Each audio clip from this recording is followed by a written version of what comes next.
definitely that can be one of our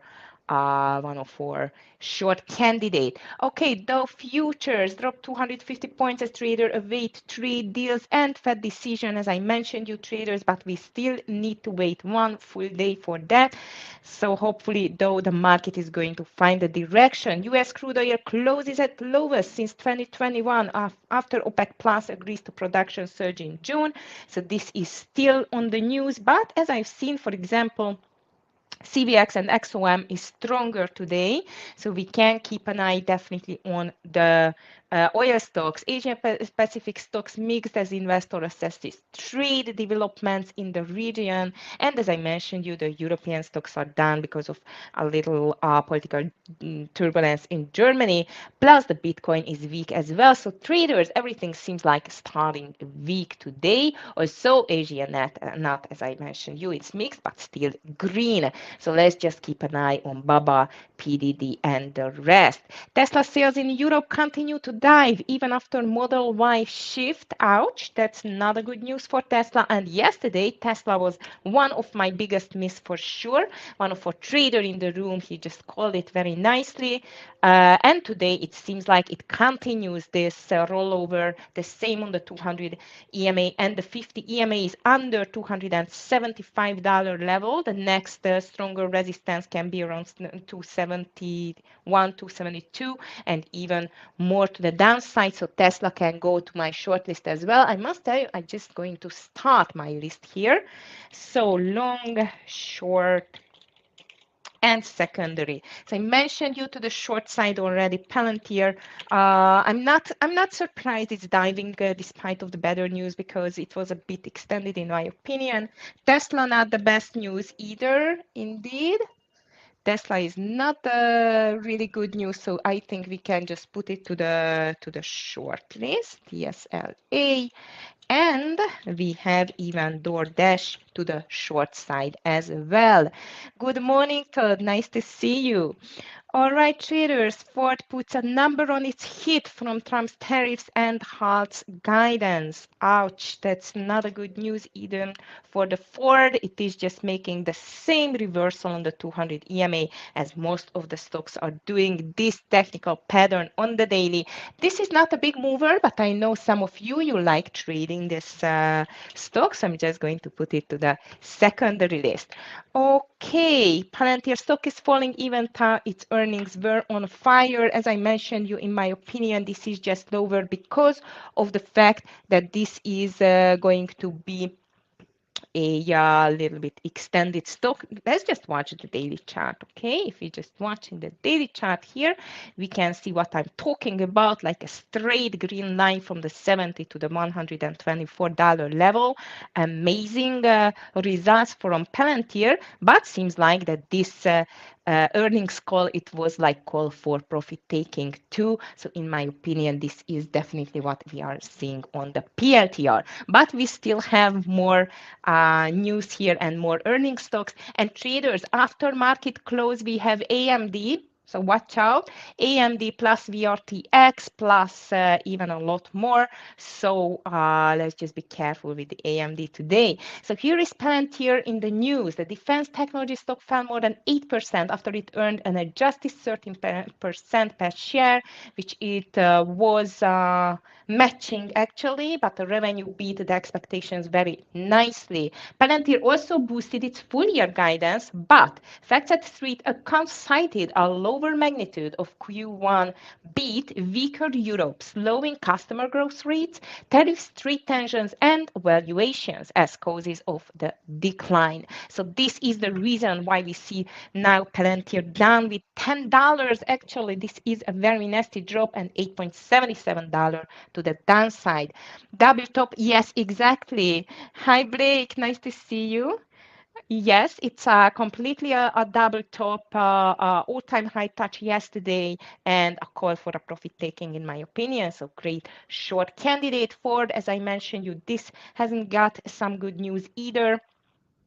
as the truck maker, pickup truck maker, fell more than 2% after it suspended its 2025 guidance, citing near-term risk, especially the potential for industry-wide supply chain distribution impacting production. So this is not a good news for sure. We have a biotech stock here, NBIX.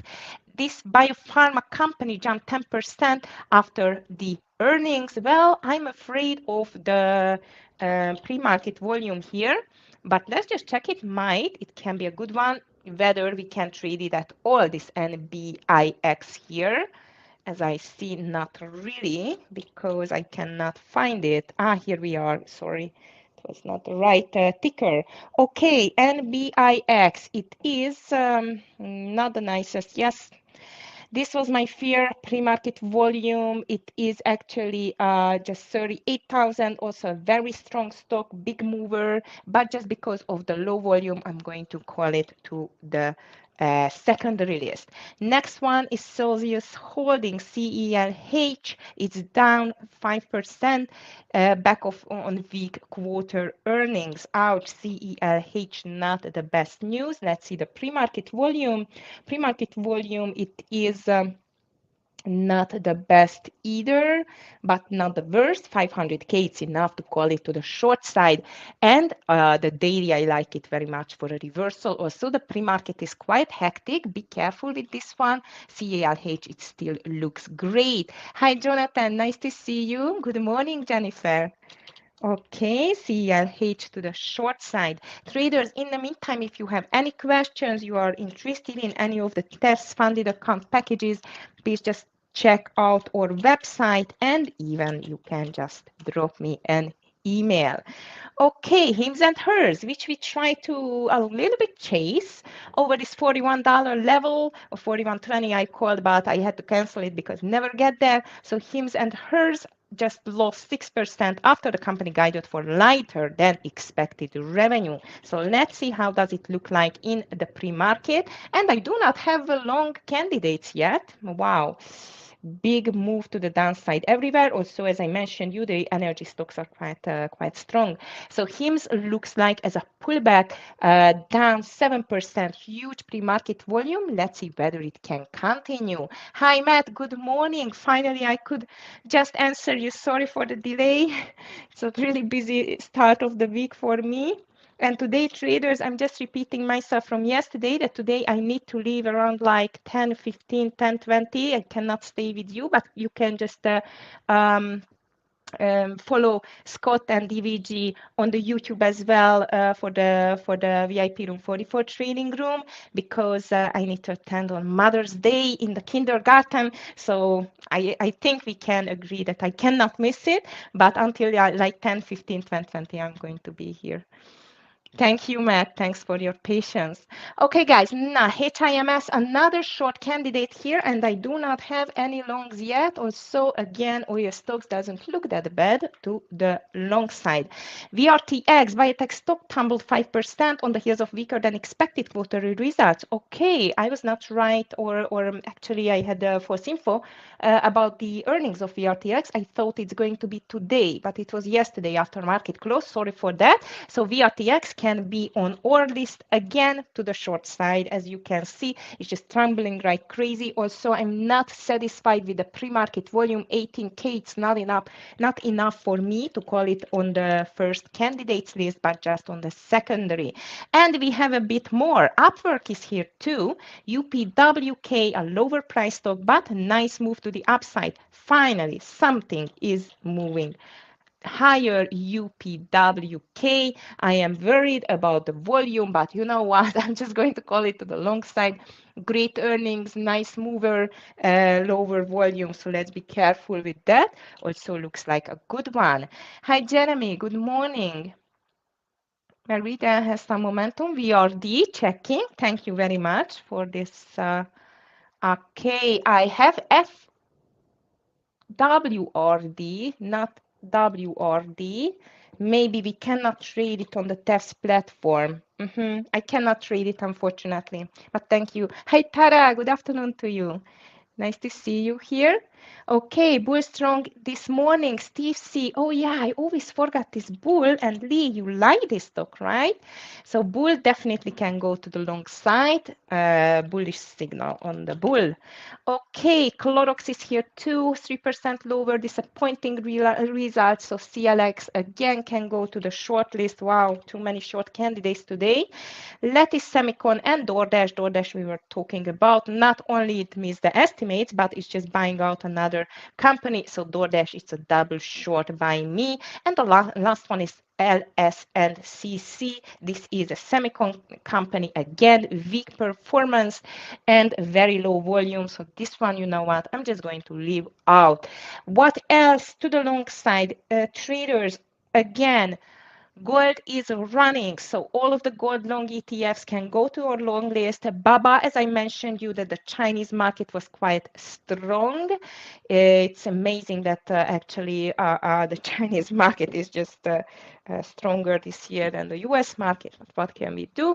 So indeed, BABA looks like as a very strong one. XOM, CVX, Pepsi, and Humana is green on my list. And less weak, it's J&J, Nike, maybe Walmart, but the completely green ones are PepsiCo, but Pepsi has a very low volume. CVX looks like as a possible reversal. XOM, as the oil just hit the low since 2021. We have not seen the oil so low, so might we can see some jump on the oil stocks. I'm just going to put XOM here, not completely sure that we will see any bounce, but so far in the pre-market, it's looking definitely stronger. And Scott is long on PLTR. Nice. Okay, traders. So this is my list. I'm just going to post it here. And I wish you a beautiful green day, VIP traders. And I'm going to see you tomorrow, as always, at 9 a.m. Scott, DVG, Clifton, thank you. Have a nice one and see you tomorrow. Bye.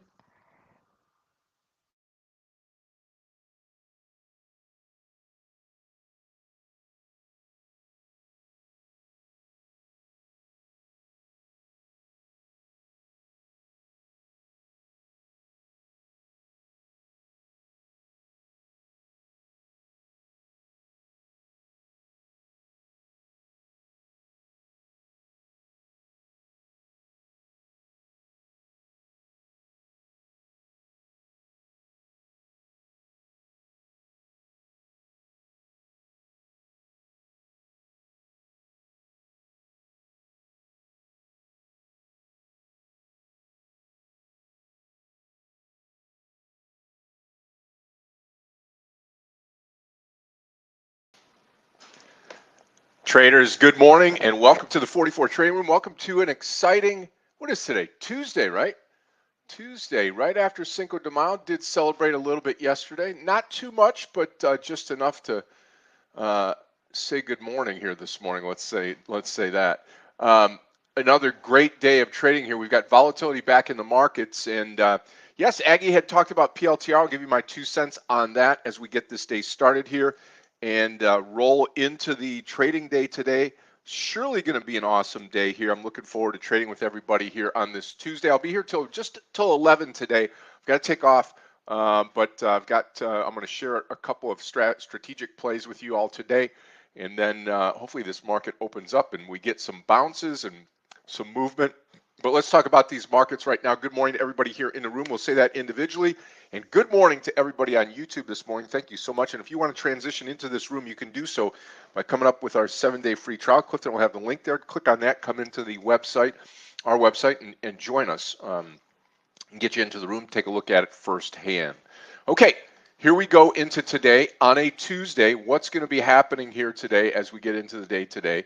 And this is, I guess, to me, another volatile day coming off of a hot week last week. We'll see if the pullback is for sure. Start off with Asia in the overnight session. You saw the Nikkei gain 378. Hong Kong Hang Seng up 158, and the Shanghai and China up 37. Shanghai and China making a nice move. That's over 1% higher. Europe, which is still in session right now, German DAX down 129, FTSE in UK up 3, CAC 40 in Paris down 15. Kind of a push here this morning for that. But if you combine that with Asia, you've got 4 markets up, 2 markets down, putting pressure to the U.S. futures on the upside, but we're bucking the trend. Not always happening, but it is today. Dow futures down 288, S&P futures down 49 and 3/4, 50 now, 50 points, and Nasdaq futures down 242 and a quarter. Fed is in the news today, right? We'll talk about that Fed decision tomorrow. Oil's jumping $1.76 today to 58.89 per barrel, and if you're in the gold patch, well, it's unbelievable. Back over 3,400, up $80, 79.90 per troy ounce, up 2.4%. People rushing in to buy gold. Silver's up 84 cents. Nice move on silver, up to 33.31 per troy ounce. Copper's up, platinum's up, palladium is up as well, each over 2%, with the exception of copper. All right. Awaiting the trade deals, awaiting Fed's decision tomorrow. Will we get a cut in interest rate later this year? I don't think we're going to see it tomorrow. So I think tomorrow's already baked in. Market's going to have to stand on its own here, and that's really where we're at today. DoorDash in the news, announcing a $1.2 billion 7-rooms deal. They missed revenue expectations, but they're buying up a couple of their competitors, which is interesting. Okay. So with that, we're going to be down at the open. I've got some rationale behind a couple of these picks this morning. Let's say good morning to everybody here in the room. Lee, good morning to you. Jonathan, good morning. Jennifer, good morning to you. Steve C., good morning. Garrett, good morning. Yep. Steve Farah, good morning. Kobe, what do you say? Jeff B., good morning. Darren, as usual, good morning to you. Good morning, Miguel. Shoshan, good morning. And good morning, Dan. Good morning to all out there on YouTube this morning as well. Let's talk about some stocks and get this day picked and ready to rock and roll here this morning as we get into the day today for this Tuesday session. Like I said, I'll be here for 11 o'clock today.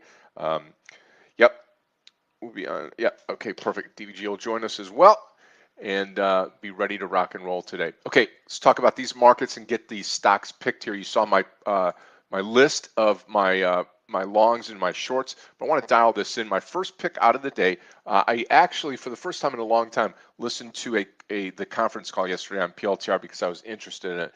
And their CEO was so high on this stock, it was amazing, right? So I'm going to be buying this stock today over 112. If we get this downdraft, which we've already got the downdraft really baked in from yesterday's close, if we get further down on this stock, I'm going to show you the daily on this. So anything around the 110 area, I think is buyable. You lose 110 and it's a short down to 100, but 110 to 112, I'm going to draw my line in the sand of 112, and I'm going to take this thing long. Now I'm going to start here with small share size and build. I think there's going to be people, quote unquote, bottom fishing in the stock. I think that if you listened to the conference call yesterday, you've probably got a better understanding of where they're going and how hot the market is for AI. And I don't think that that could be ignored. Now, I'm also understanding that the market, that this stock has pulled back a bunch, so that's baked in. So it is kind of a bottom fishing deal, but at the same time, not going to be full share size. However, we get over the 114, and I'm going to be doubling up the share size and try to take this thing in a long position. Okay, so that's the first one. Second one is going to be a short here on HIMS. This is going to be a short under 38 this morning. I like that trade there on HIMS. Now, DoorDash is going to be right now. It's fairly flat. I do like it under. It's just acquired a few companies, so I think there's some weakness in the stock. Dash under 194 this morning. DASH short under 194. And then last but not least, we're talking about MSTU. This is a tracking stock of MSTR. It's been hot on my radar. 820 on the long side. And again, I'm going counter trend with some of these trades here this morning. I understand that. Kind of unlike myself, but I have this feeling here that we're going to get these shares and get some of these stocks bought up today with this dip. We're coming off of a great week last week, and I think this week here we've got the potential to possibly bounce, and we'll see. The Fed, what's going to happen today is you're going to see a burst out of the gate, and then you're going to see us. It's going to be a very slow afternoon because you got Fed speak tomorrow. Okay, so that's kind of the game plan for today. I know DVG will be here at the morning session. And DVG, if you're out there, what do you think about this market this morning pulling back?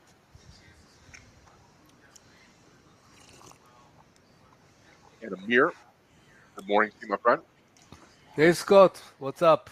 What's the good word? Hi, traders. I'm totally with you. You know, I put four stocks: PLTR, HIMS, Pony, and Selge, and definitely I wrote them no long, no short. I'm really open-minded. Yeah, HIMS, you're thinking about short, 33% short, you know.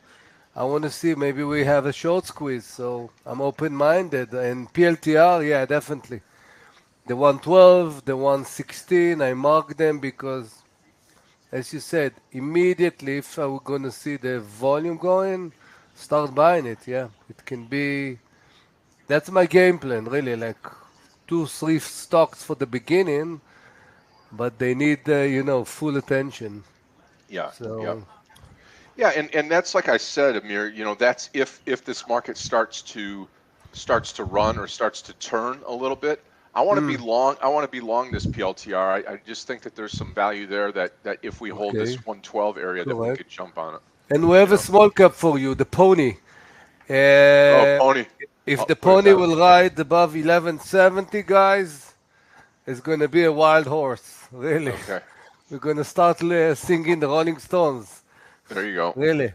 Okay, I just So, put pony up here. Yep. yeah, so there is a lot of opportunity. Lot of opportunity today. Um, but you know what is the biggest problem the trader has, especially from the time that Trump came? S- Tell me what's the biggest problem? What's the biggest problem that you think? Right now in the markets or No, no, as a traders. As a oh, traders. Yeah, there is a huge problem that definitely you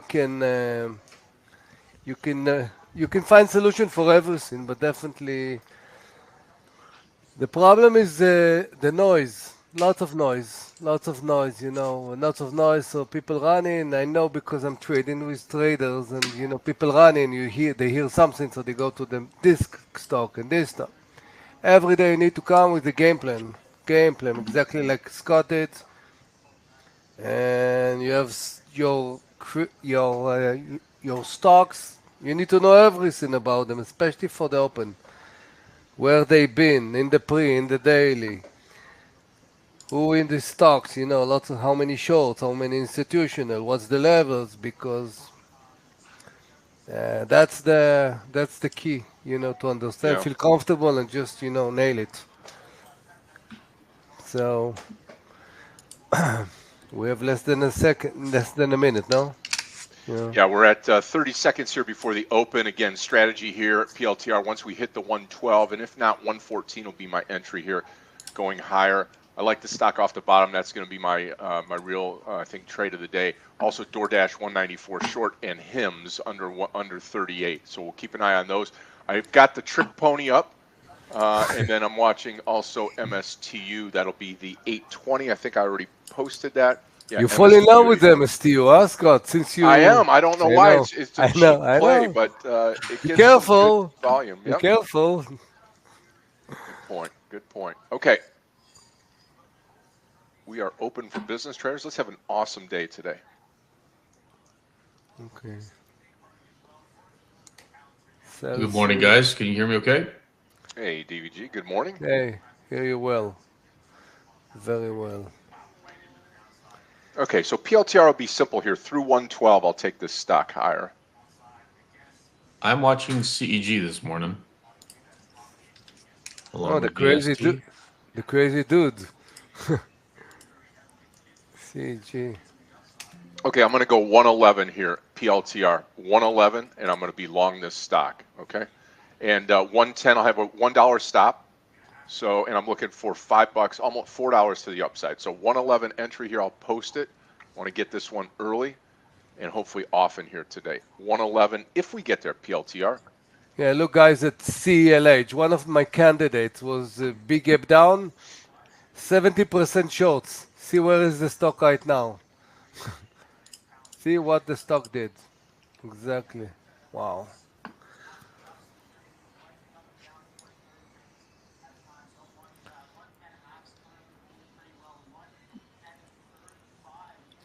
Pretty strong performance overnight in Chinese stocks. Okay, I'm going to add at 112 here. Watch the 112 now. I'm long 111. Full share size at 112. There's the 112. I'm full share size here. Now, if we get through 114, I'll go extra full share size. I'm going to hold this until 114 or 110. It'll be my stop.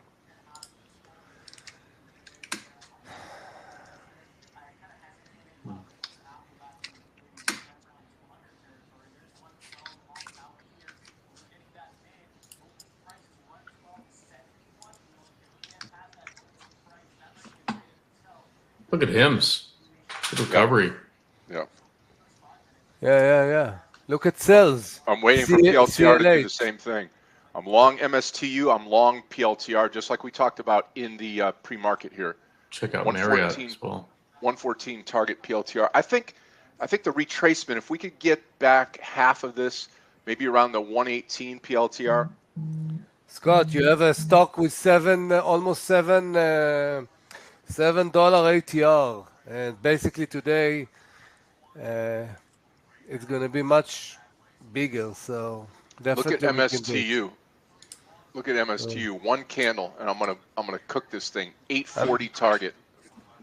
I'm joining you target. over the high, Yep. the high of the candle. What is that? 38 maybe? No. I joined. Oh, sorry, I forgot. I was here right now. I did the read. It's 112.80. 37. Yeah. 112.80. Yeah. Come on, PLTR. 114, baby. 114. No. Let's go. One time 17. shot here. Yeah, 17. I'm with you. I'm with you. 17 will be the first resistance.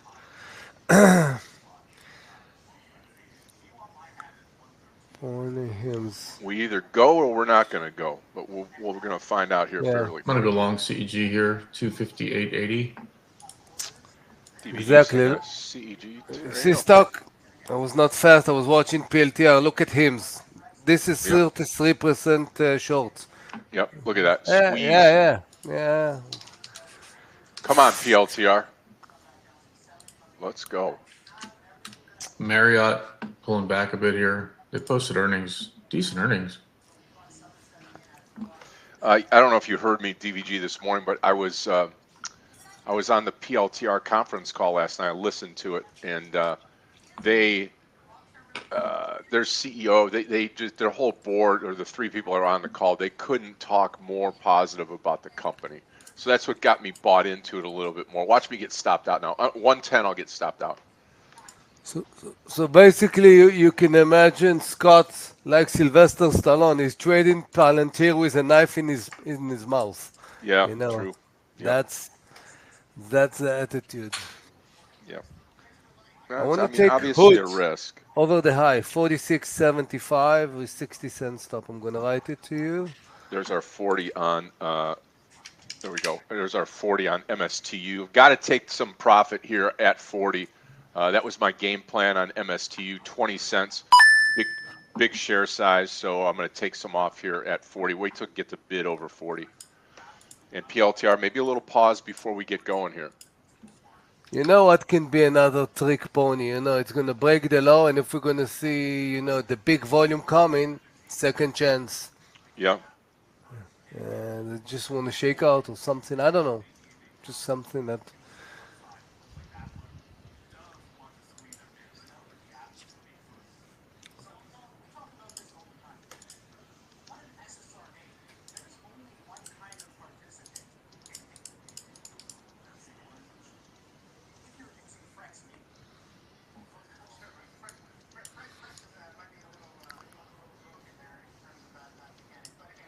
Low of the day, PLTR 110. Amazon looks interesting here. 185.30. I'll nibble.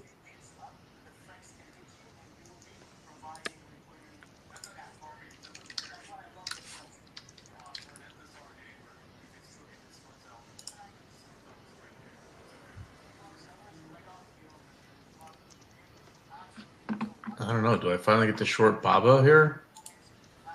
Performed really well. Come on, 110. Yeah. Hold up. And give it a couple more pennies here. I'll probably go 109.50 now that we just broached it. So I'm going to get taken out of PLTR, I'm sure. Yep, out of the trade. Okay, done. Losing trade to start the day, PLTR. Here comes CEG. First target's going to be 263.88. Guys, Hims is just absolutely breaking out right now. I might have missed that one. Hopefully some of you guys took that. But DVG, this is when you have 33% shorts. You get the Yeah. squeeze of your life. yeah. Yeah, I still have my my put options on Netflix, which are not doing the greatest right now. But I said I'd hold them until Friday, so we'll see what happens with those. Wow, Hims. I feel like I should short Hims, but Right? Good luck. yeah, right. Take off the knife from your mouth, Scott, Ah, when you do it. so true.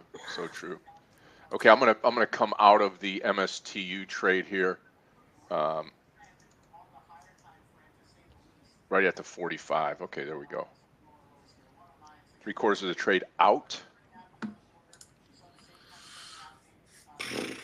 Okay, that works. Baba, I might try it here. Still red. 128.40. Oh, short. Amir, I got that out of my system, my MSTU fascination. You know what I'm saying? I know. So from time to time, you know, we have a crush, you know. Yes. We have a crush on something and we can't get it out of the... Last That's- week it was, for me it was XYZ and Hood. Mm-hmm. No, it was okay, like few days and that's it. But it makes sense, you know. You learn it, but you need to not cross the line, you know. Yeah. When you start to imagine. I Let's see was if we can get addicted CG to this stock. 270. Guys, Hoods, I'm in.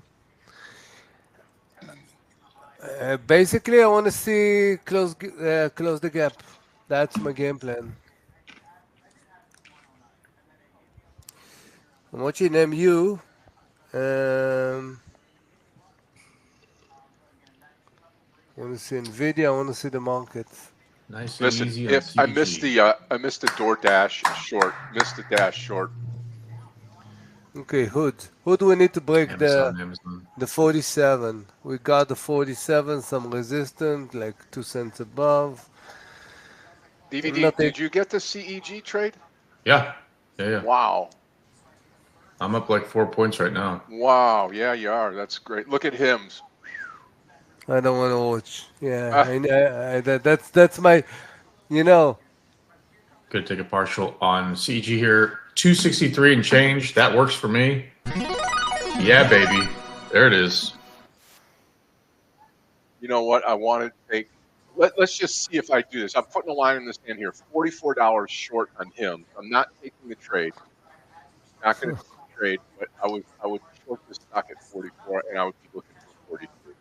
Amazon looking great. Amazon looking awesome. Look at the daily, Scott, of Hims. Yeah, let me take a look at it here. Yeah. Where is my day? Here we go. Yeah, Okay, looks like it can run, CEG baby. over 264. We should get the print. Let's see. Come on, baby.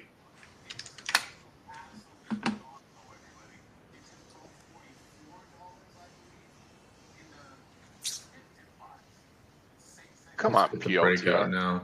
I mean, this is stupid. I may nibble a little here. 110 PLTR.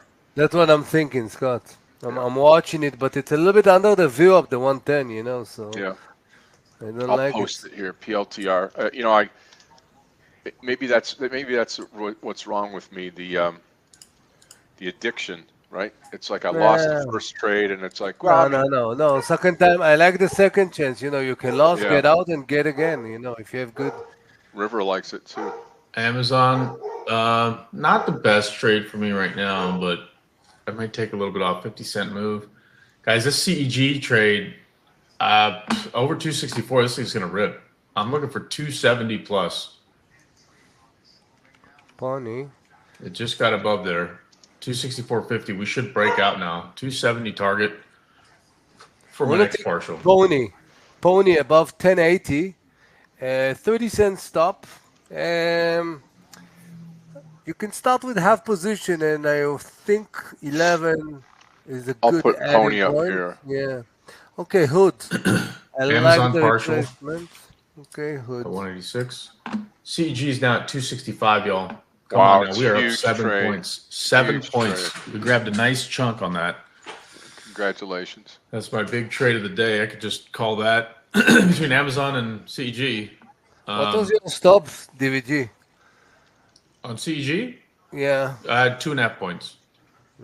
Now you have to say fast. DVG, CEG. Yeah.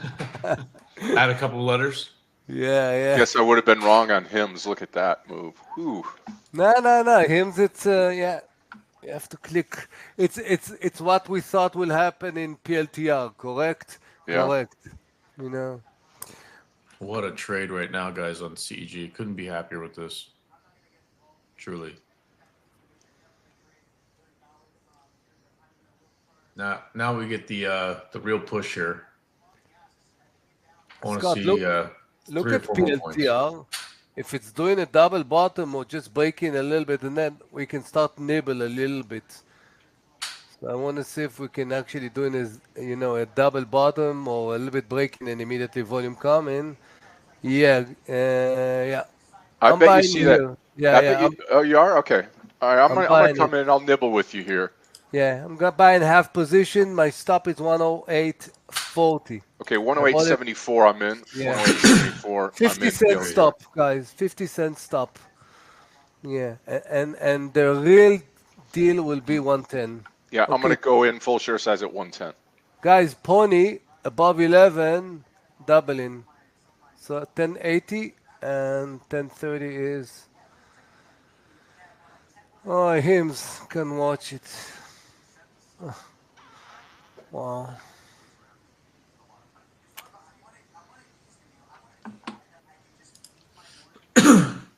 Hood looking good. The volume is coming, so this is it's a very comfortable stock to trade. Really, Hood. Got him to Babo short. Stop is under 40, under the 50, and looking good. Looking good. I like PLTR. Okay. Anybody take CEG with me?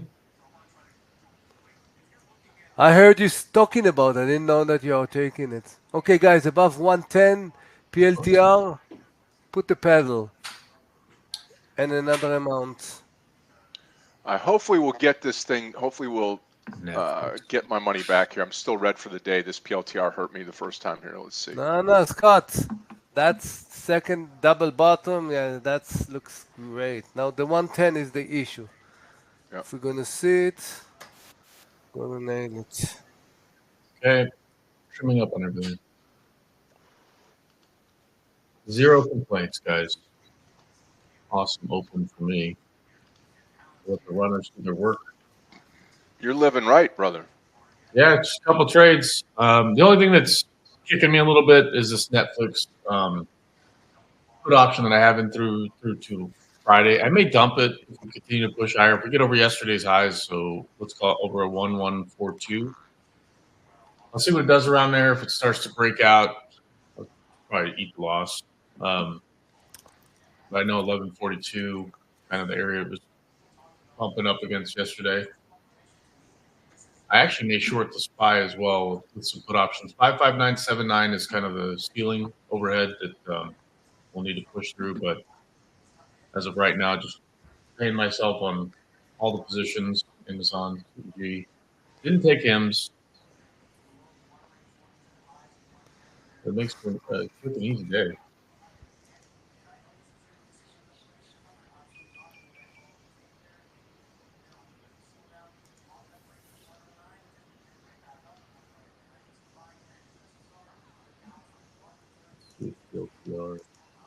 Come on, 110. Now I'm getting greedy, Amir. Nah, it's not. Now I'm getting greedy. Come on, 110. Scott, this is a trade. You're taking it for the big move. You're not taking it for even $1 or $2. Yeah, you're taking it for the big move. 65. I need that big move to be like 8 points. That's what I expect, even more, I think.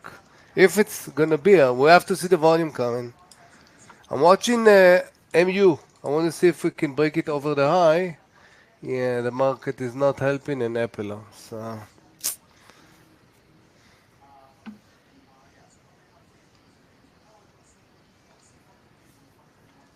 Okay, I'm gonna add more to the Baba here. Maybe we get the breakdown into the okay. 126 area. Hood under the entry, a few cents under. I'm reducing half position. I didn't take any partial. Like it was open wide, but Here now the comes the market SPY. is. Oh my God, all hymns. Wow.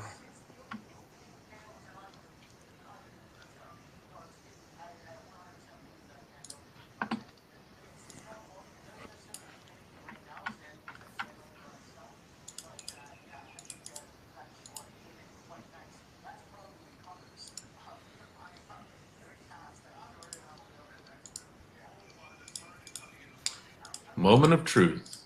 Do we continue the move lower? Okay, I'm getting some put options here on the SPY. 555 strike tomorrow. Just filled at 216. Not bad.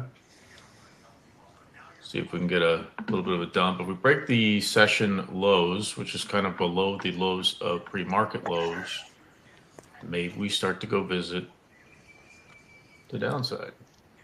All out of my Amazon trade. CG still got some runners. Let it do its thing. Down 350 points on the Dow, about 194 now on the Nasdaq.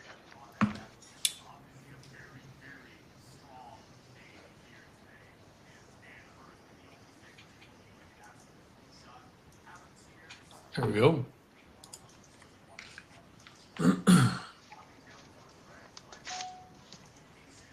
Can we move lower? Anything's possible.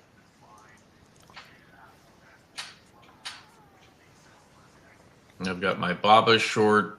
We've got put options on SPY. Watching Palantir now fall. Are you short? I'm long Palantir, PLTR, Oh, at shit. the 108.70. We wish. Yeah. But we start nibble 106, 108, 70, like 50 cents. Under the low, under 108.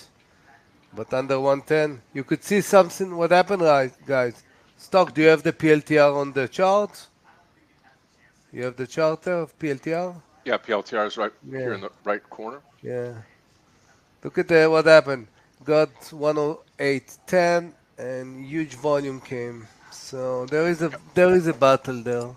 Yeah, 108, I'll be out, but I think we're going to get this 110 move, and then like Amir says, hopefully, it's one of those trades that could make my day, could break my day, right? But I'm looking for a big move to the upside if we can get through 110.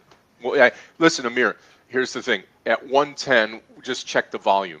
If the volume comes in at 110, maybe we got a chance here. If 110 comes and goes, then maybe not. SPY breaking lower. I have a memory of the 110, I have a memory in Yeah. other stock in MU. On previous earning, there was the 110. If you look the daily, it's the area where the shorts came. Few times it was used to be the 200. I remember the 110. So Guys, SPY is breaking pre-market lows. I'm gonna trim up a little more off my CEG trade. Let's bank that money.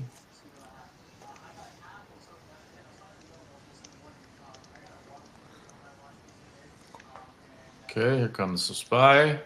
Beautiful on these options here. A nice 350 bucks. Grab 10 of those. So let's let it grow a little bit. At the bottom now on PLTR. it can be an area for adding in your CG. You need to finish this candle, but I just now see that the 9 crossing the VWAP, so There's a break on the Qs and the SPY, guys. Be careful. 478.27, next logical level on the Qs. SPY has a long way to go down to 555 if we're going to get there.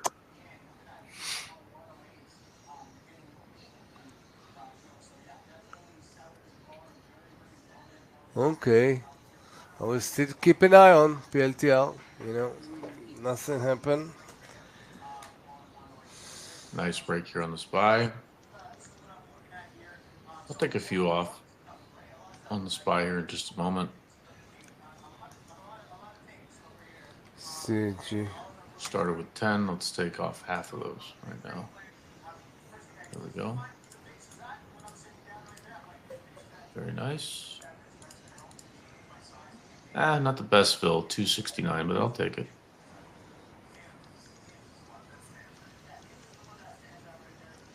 Okay.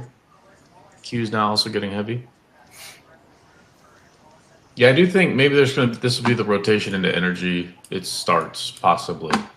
So CEG, not the greatest report. Forward guidance did look pretty good though. They did beat on revenue, but they missed on earnings per share. But VST is coming out, I think, in 2 days. So you guys remember those kind of traded in sympathy. I'm kind of kicking myself over HIMS today. Same thing. Earnings beat top and bottom. DVG, I think I'm joining you. CG 265. I'm going to give it a $1. Yeah.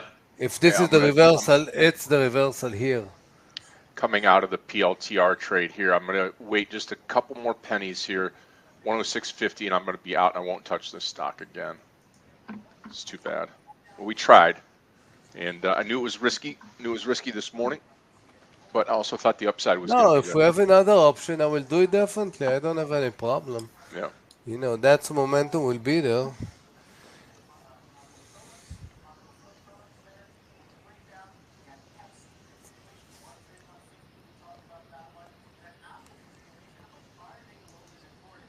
So I have my BABA short, CEG runners long. We've got the SPY put options on.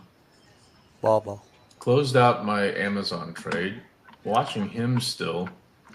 Again, I think the report was pretty good. So you saw the price action. It got pretty wild right when they opened it up.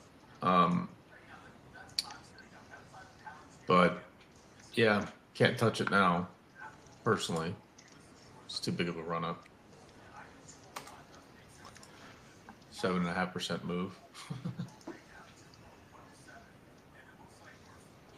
Well, I'm going to ask the same question I asked yesterday. Now that Netflix is pulling back a bit, obviously we're running into the VWAP, we're running into the 200. These options that expire Friday are now $2.10. Unfortunately, my entry was right around average price right now is $3.92. So I'm down on those options. The question is do I add to those? Maybe not. I don't know how you do that, Clifton. You're wild with that, man. You're so fast. Of course, no. You don't add to these kind of things, no. You know what we haven't talked about in a while is Tesla. Yeah, it's kind of been off my radar here for the last few days anyway. Okay. CG, not relevant. Still watching it, but... I like Palantir here at 107.10. I'll watch what it does here. Come join the dark side with us. I'll post it here. Don't be dramatic, Scott. Yeah. I'm gonna wait for it to break a little bit lower, and then 107.10 will be my entry if we hold it. I'm watching the SPY now break new session lows. The Q's doing the same. Just want to be CG. I'm gonna do 264.20 with $1.50 stop.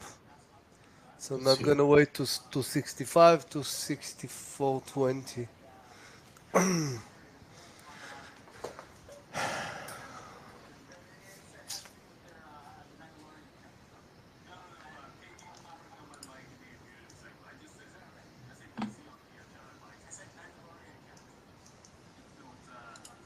all right, put them out there. 107.10.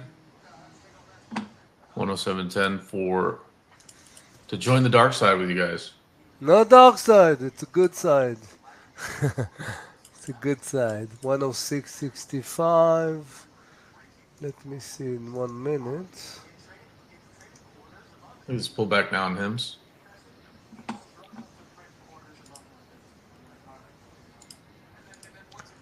Take a couple here off the SPY. Maybe we get the bounce here. I'm going to join you also. 107.20. Yeah. Stop going to be 106.50. So I'm having 70-cent stop. Yeah, 106, 107.20. 70-cent stop. You're in the Okay, guys. You're in the CG trade. Yeah. Definitely. I adjust Let's to go. start the entry. Yeah. That's what I want to see in PLTR for the third time. Well, That big now volume. I want it in PLTR. We're in it 107.10. I don't see still the volume, so above. You bought it at 10. I'm waiting for the 20. Did it pass the 20? No yet. Okay. If we get back to 107.10, I'll add on PLTR. But if we don't, then I'll just dump this position.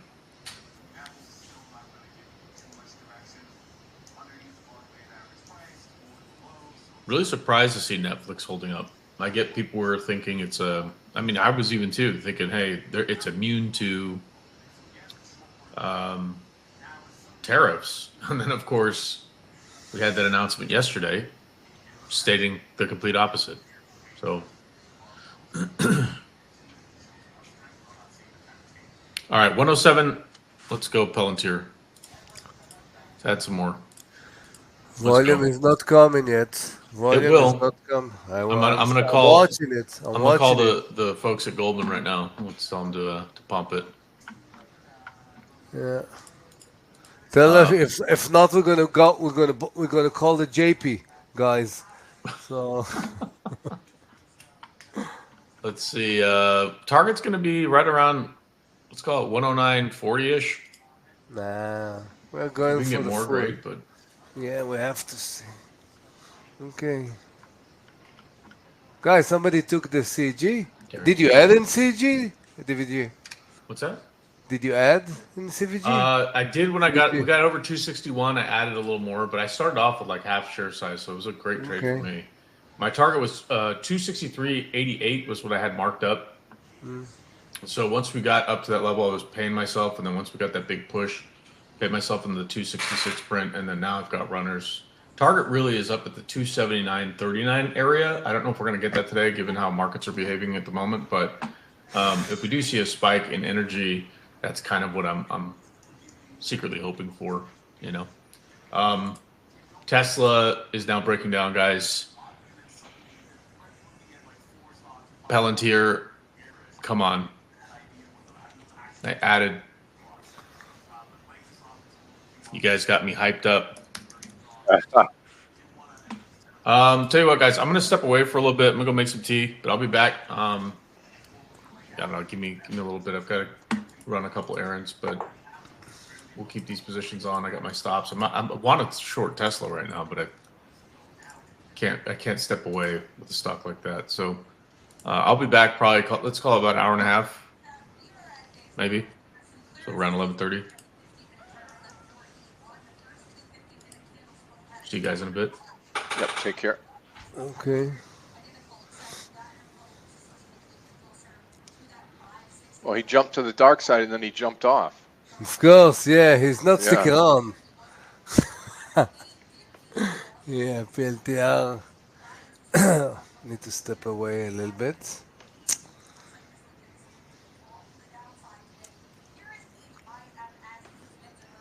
Should have just shorted it.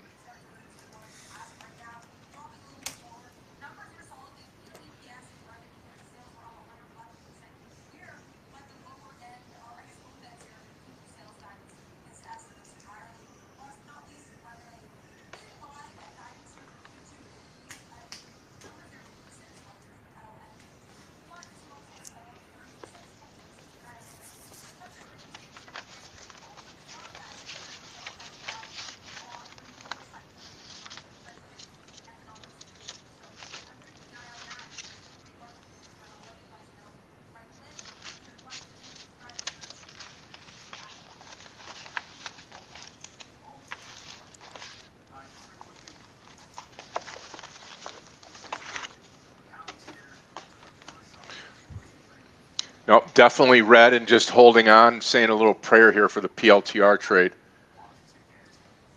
DDOG, Darren.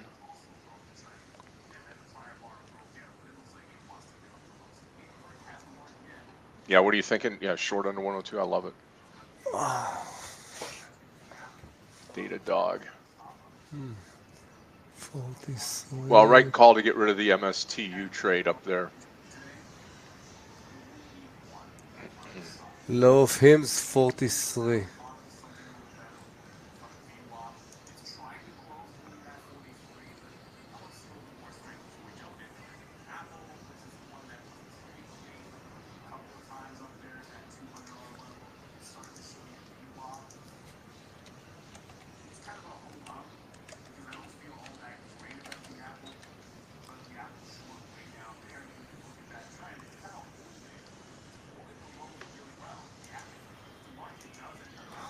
Watching HIMS. I want to see if we're breaking 43. Not relevant, but I want to see if we are. Okay, we broke, but immediately buyouts came.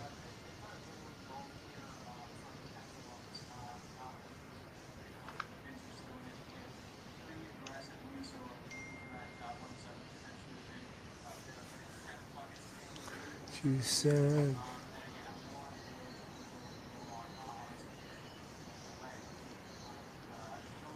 No, I'm really not just because it's retrade that we're not good, Darren. No, no pain, really. No pain, you know.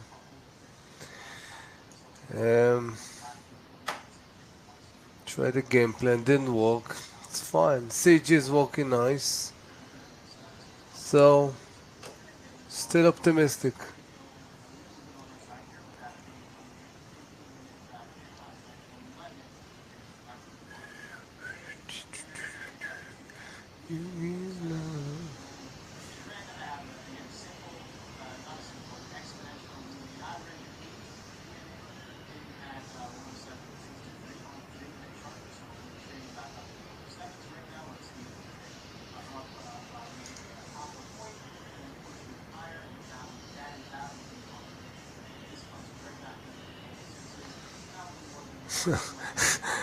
I didn't plan to lose in those three trades, but you know, it's. I didn't lose more than I was expecting, so it's fine. Yeah, I'll tell you what, the PLTR, I'm wearing out here, just waiting on it. But I'm gonna hang in there and just see. I don't know as if we're again 108 has got to be there than 110, and it's a long way to go from looking at it from down here. So.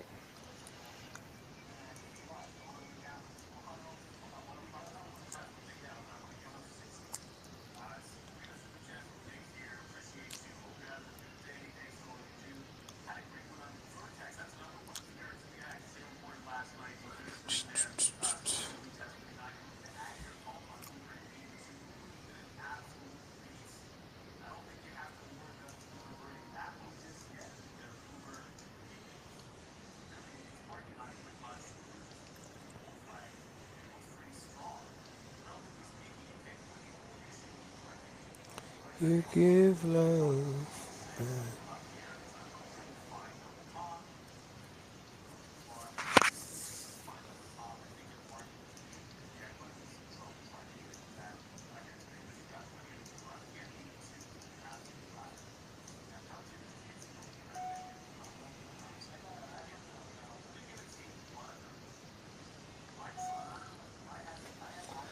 Yeah, he's still going down, so I'm still watching it. Trigger is not relevant. Yeah, you know what? I probably wouldn't have held on to it, but remember when I said 44 with the short down to 43.50 or 43, but I would have never held on to it at 4 points away at 48. But boy, oh boy, Yeah, what goes up comes down, right? especially when you have 33% shorts. Yep.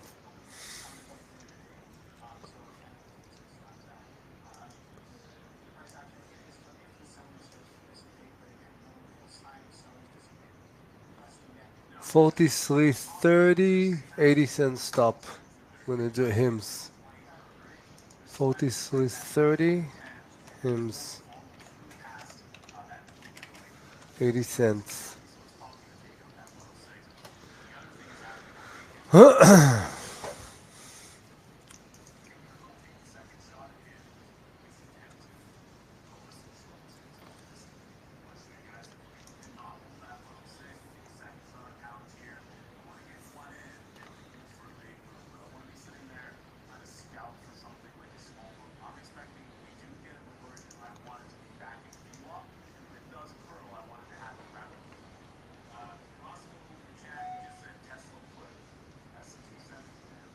Good.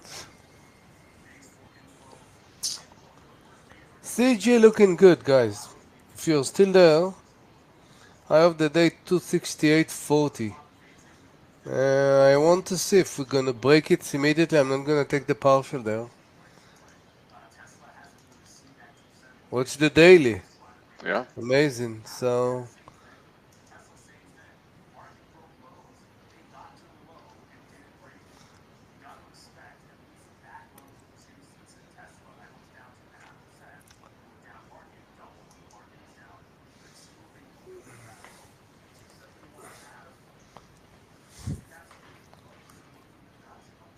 the issue, Scott, with PLTR, you don't see the capitulation bars down.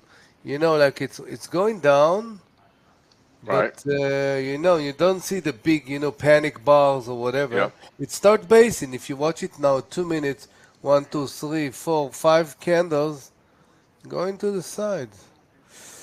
Maybe it can Uh, cup and start to turn up. We'll see.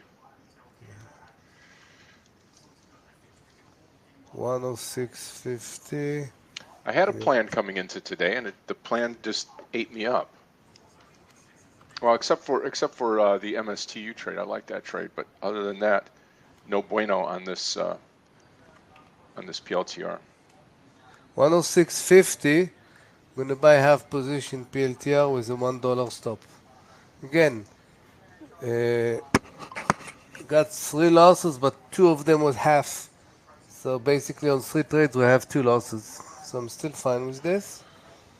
So again, PLTR 106 and HIMS. Okay, 40 cent. Again, I don't want to scalp those kind of. This is trade I think can do much more than just scalping like few cents. Okay. We have the V up 44.50. Okay, guys. HIMS. We have $1. Good, good, good, good, good. It's a good bar. How much? We have 20 seconds to finish this 5 minutes.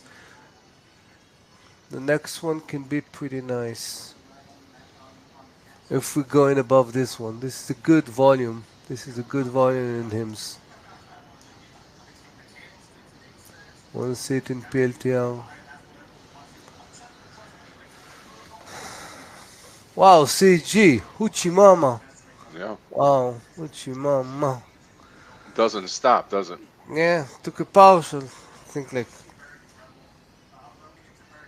6 points. That's good.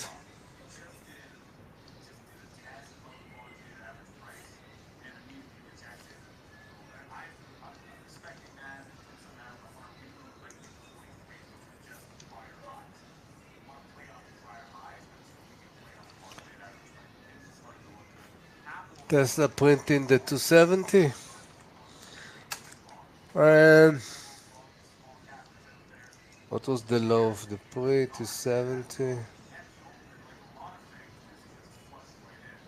Basically, it's not so far away. Yeah.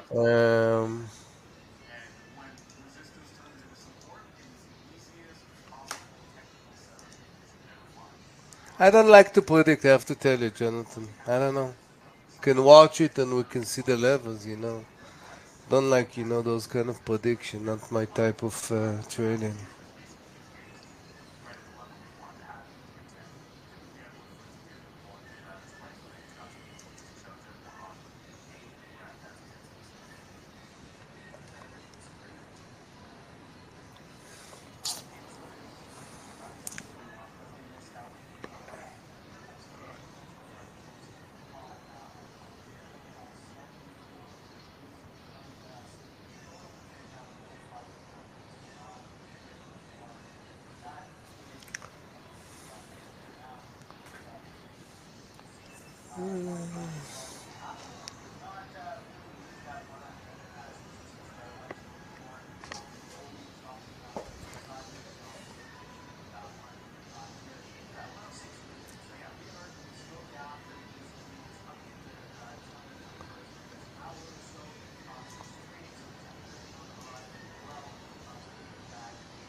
Yeah, I can see the PLTR starting to go sideways here, which is a good thing. Maybe stop the bleeding.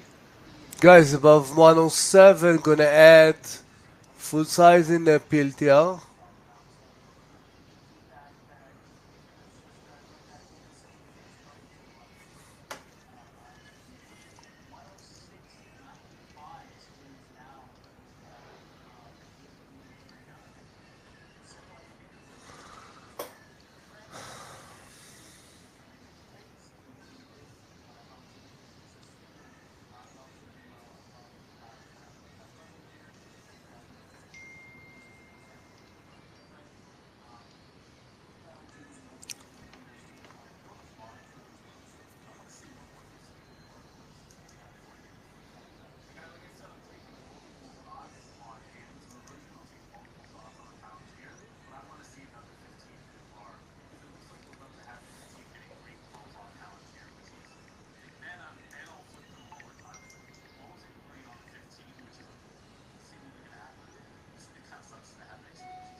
Okay, hymns.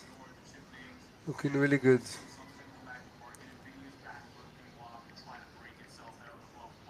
If you are aggressive, above 45 you can add. Really, we are exactly 1 point in the money.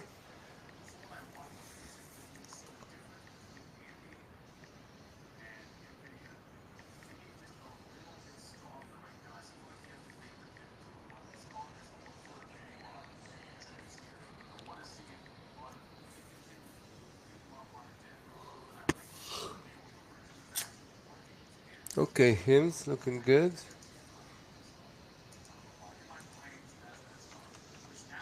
PLTR not looking good. Just sitting. Let's see if it breaks here, which it just did. I think 105.50.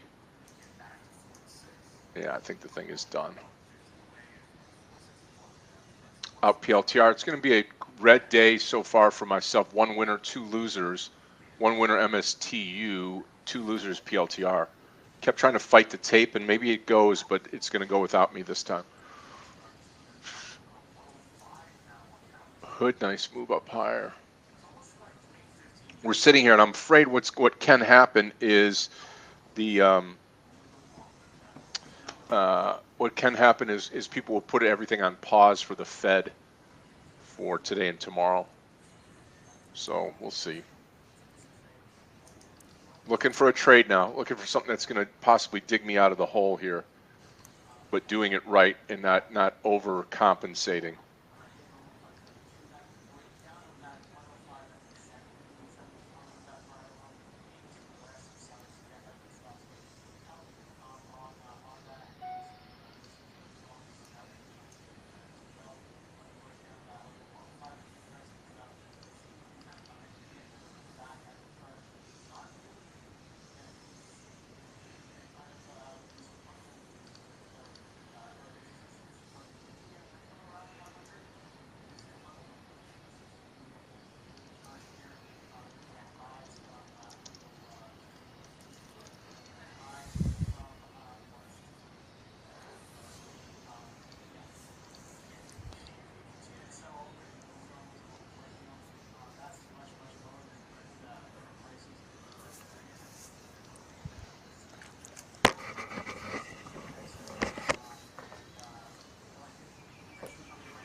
Now we get the move. Are you still holding in there on PLTR, Amir? No. I had half position and I got out. Stopped out. Yeah. I'm not playing, I have a stop, solid stop. If I see I need to, Yeah. I'm not playing, especially with this guy.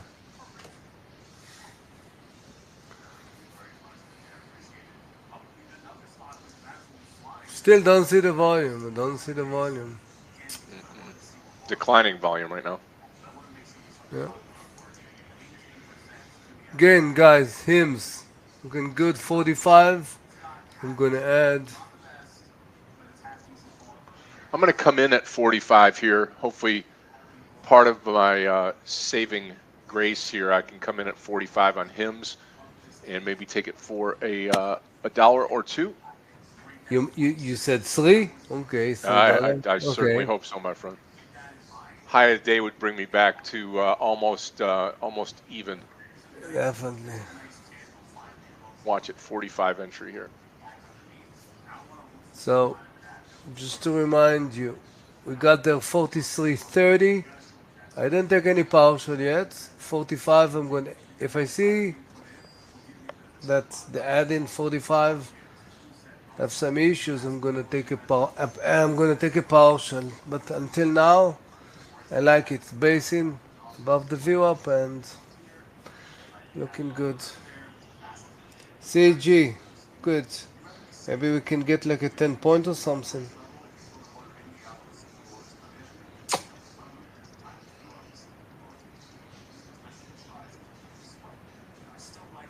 That was $1.50 stop. You understand? And we are there right now. I think 1 to 4 or 4 something. Um, that's the ratio you want to get. Let your winner grow, and if you're having problem with stocks like PLTR, you have your stop, and that's it. You lose the maximum one. Sometimes you can lose even less if you manage your risk.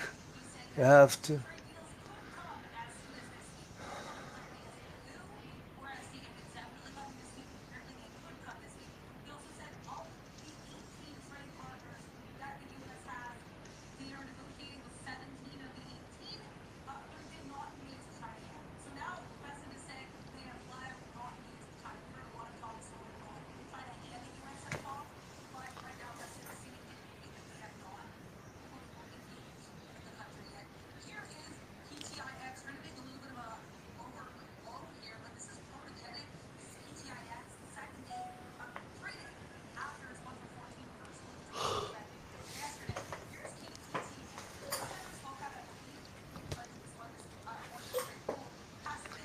Okay, hymns, I'm in.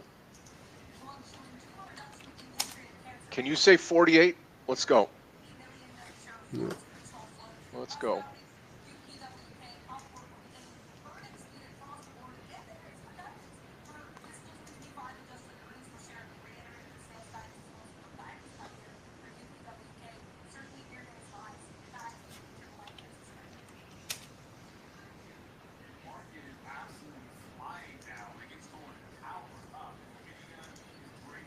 Come on, PLTR.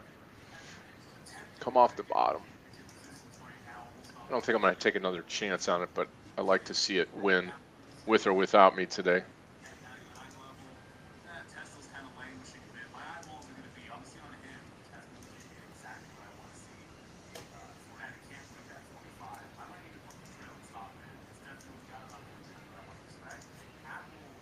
I understand. My thinking here is that people probably taking profits, because the stock was so far extended, but the news and what I heard was just so good. I can't believe that you wouldn't want to make an investment in it. But it's not what the chart says, right?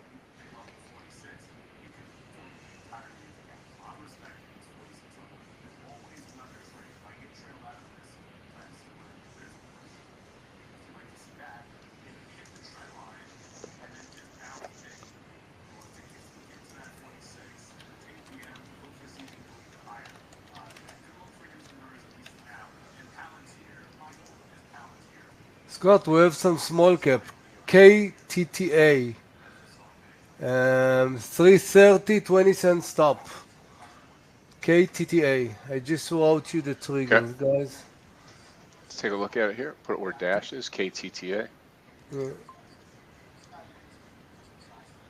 Oh, yeah. Eye of What are you the thinking? day. Long here, maybe somewhere? Yeah, 330.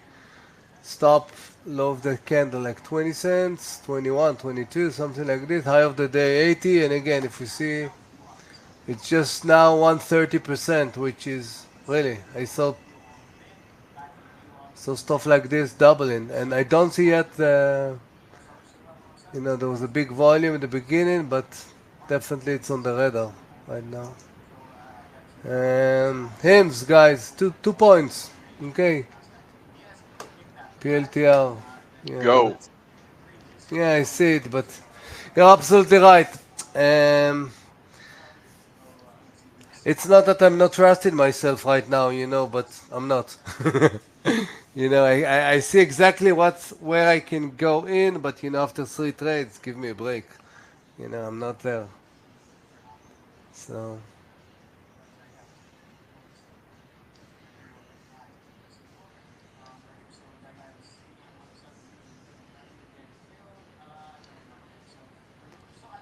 Market is flying, Scott. Market Yeah, is looking flying. super, super, super good. Yeah. Oh, good HIMS. Good. That's nice. We need to see it.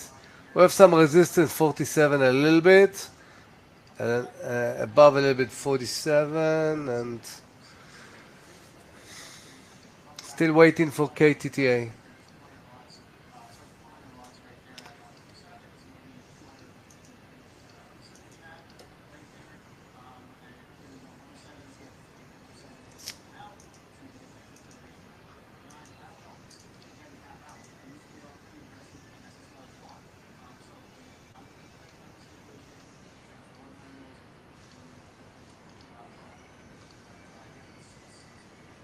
There goes your little PLTR launching.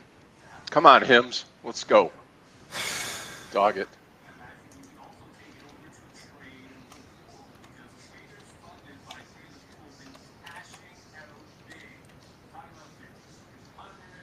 I'm watching again my MU. I didn't take it yet. 79.25. Stop under 79.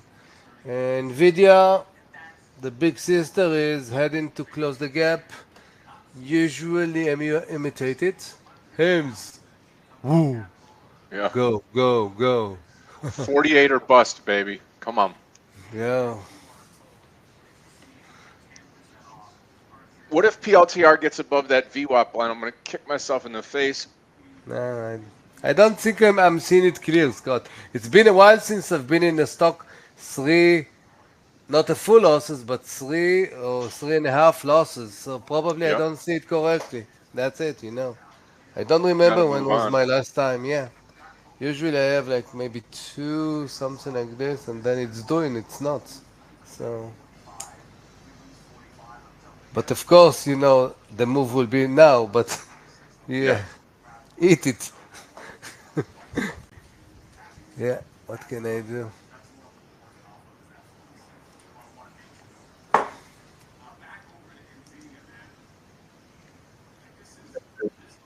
Yeah, Vincent, bottom.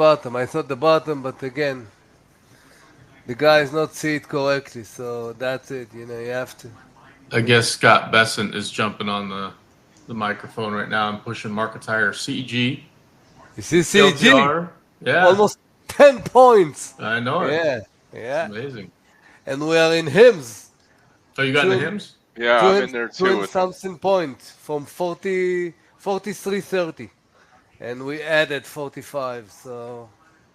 Yeah, I popped over just because I looked at 270. I had an alert on CEG and it hit, and I was surprised. So I was on my cell phone, popped in, I posted a comment, and then came over and saw that I got stopped out of my put options on the SPY, Really? which I was surprised. But yeah, it's Scott Bessent is chatting right now. So He's apparently helping push markets higher, talking about there's no sign of recession, etc. So it's adding some optimism, it looks like. I never put a lot DVG on my phone. I don't want to do it. You know, if I live in the computer, I'm putting orders. I don't want. I know myself. If I start doing this, so I never do it on the phone. Never. You know, it can be addicted. No, really, I'm not joking. I Yeah, don't. no, I don't. no, The only I had to step away. I've got like I think I had mentioned, so someone had hit my car, and really yeah, so I got to take care of and run insurance and away. all that fun. No, Run away. it was in like a parking lot, so it was unfortunate. You know, but you still got to go get the estimates and do all that other fun stuff. So just had to Yeah. kind of take a few calls, figure out what's going on with that, and You take the responsibility or not? no, it was their fault. Their fault. Okay. Yeah. Yeah, I mean, I still got to pay my insurance, but Why? If it's his fault, why are you? Why do you? you always have to pay your deductible. So, Oh, really? yeah. Oh. You can get it back if it's their fault, though. I was just went through Yeah, that. Oh, really? Okay. Yeah, yeah. I didn't a know year that. ago, Scott, or 2 years ago, I don't know, remember. I was driving and somebody hit me. And again, you know, I'm always keeping calm, you know, there's nothing to be there. But immediately as a day trader, you know, you count on yourself. Immediately I took picture, chick, chick, chick, chick, chick. Oh yeah, me too. Thank Yeah. you. Nice, polite. I told my insurance, and they told me, yeah, you already contact. He said it was your fault. I said, okay. I have the picture, you know, that, you know, a blind insurance company will see who is punching who, you know. So after 2 hours, they call me, you know, yeah, he said it's his fault. So you always need to protect yourself, yeah. Absolutely. Yeah. And it was an old guy, you know, and gee, I was amazed. I was not amazed, you know, because you know, my wife think, you know, your, what is your, how do you say, until proven guilty, you're Yeah. Innocent until proven guilty. innocent. My perspective is you're guilty until I prove the Right. opposite. Yes, I was not surprised. I was not surprised. Well, I'll tell you what, this CEG trade, technically speaking, I don't really have to put on another trade. This has been a monster for me today.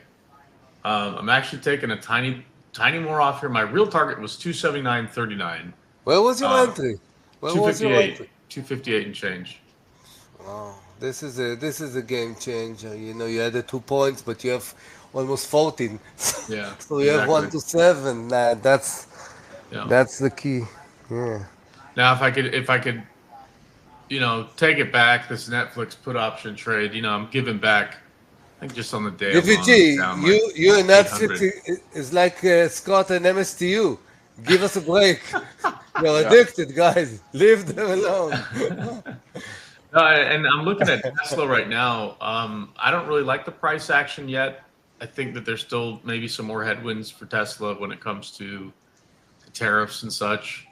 I know Bessent is speaking positively right now, but I'm cautiously optimistic on some of these quote unquote growth names in the Mag 7 moving forward, just because there's still so much exposure to China in these names. And now, like, even like pharmaceuticals, and we saw the trade deficits. I mean, there's just a lot of information there. So I'm kind of trying to pick my shots here, potentially like a couple swings. I may leave the rest of CEG just on for maybe till the end of the day. I don't know. Because at this point I'm down to like 50. So again, huge trade for me today on CEG. And I'll still come back. Like I said, probably about an hour. Just got to wrap up a couple things, but had a couple minutes for I to jump in, say hello. But I'll be back in about an hour or so. All right, DVG, take care. I've got a hard stop today at 11, so I'll be here for another 30 minutes or so. But the only thing I'm in right now is Hims with Amir. We did more than $1 on the point Yeah, on the ads. yeah. Yeah, And looking I'm good. thankful. I'm thankful. I got to get to 48, or if I put down more share size here at 46, I could get there at a little over 47. I don't know if 46 is something. Yeah. Yeah, I don't know either. Yeah. I'm watching that KTTA also. Maybe right here, nibble at 3. I don't know. It pops Like under the view up, you know. So now it start to be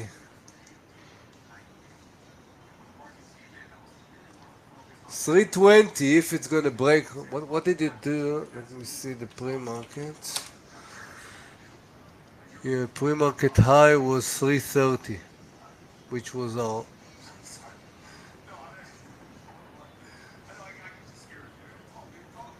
Oh, we didn't break three. Oh, we broke 286. Still gonna watch it.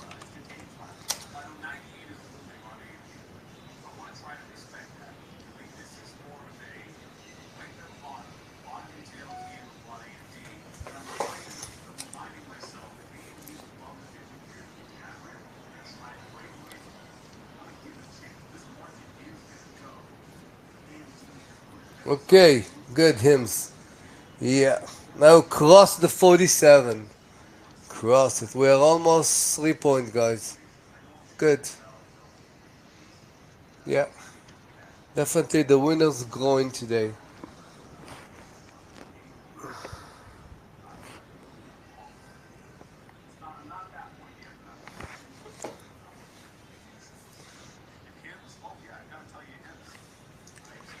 Hymns. Go, Hims, go. I don't want to say anything until it gets to 48. I'm not going to say a word.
Come on.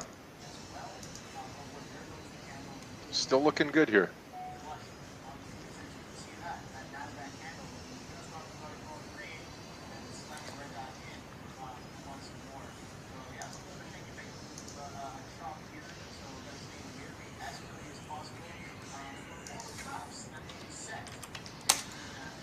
Guy, KTTA above 320.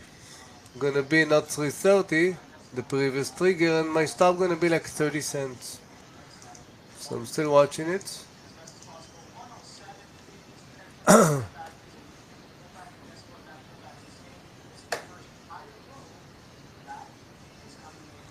And I'm also in MU. MU need to break 79.50 and just wake up. Just need to wake up. High of the day 79.62. Okay.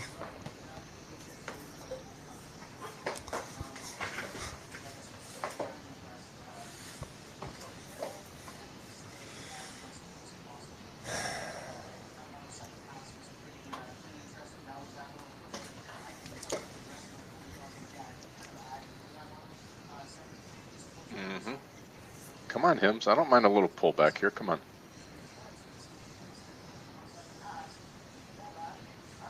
Where was your entry, Dan, in PLTR? Where did you enter?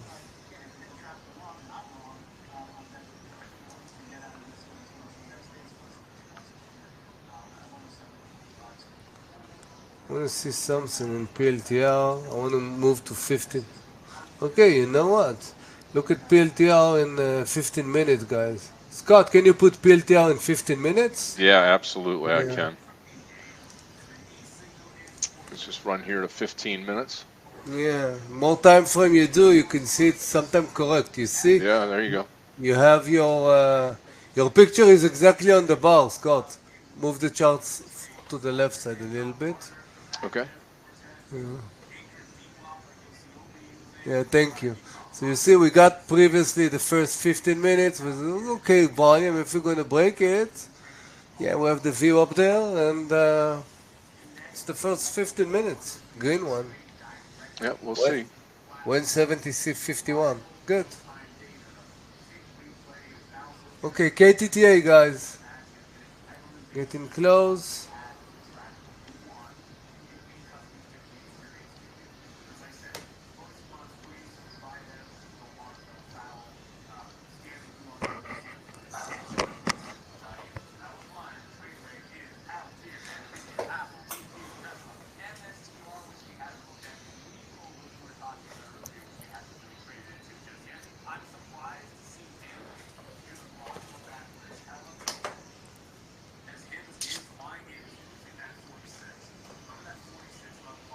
Yeah, we'll see if it starts to go here. That'd be interesting. A little late in the day with news pending tomorrow for this market.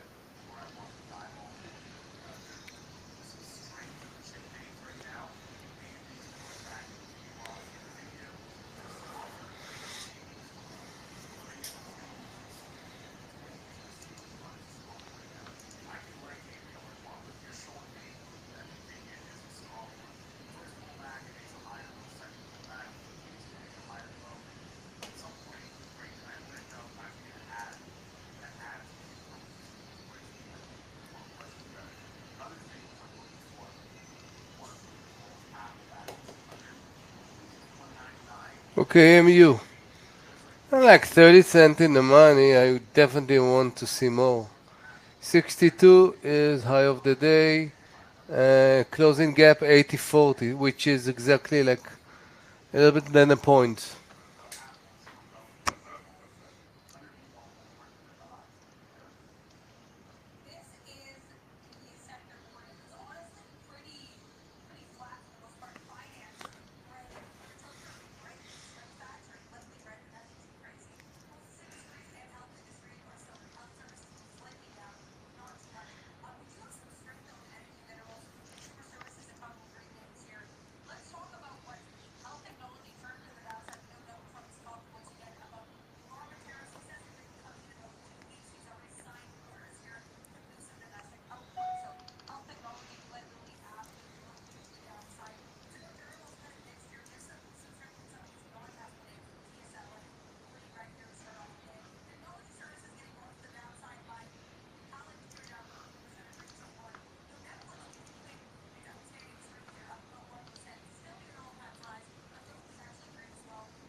PLTR building again.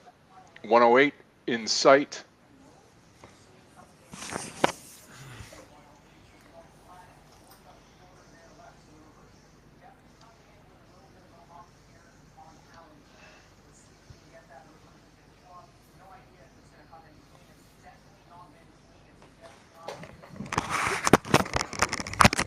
Could it possibly turn? Sure, absolutely it can. I'm waiting for Hims to pick off now and run. Just did a retracement to the 9. Right.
If we're not breaking the previous high hymns, 46.30 something, I'm gonna take a partial there.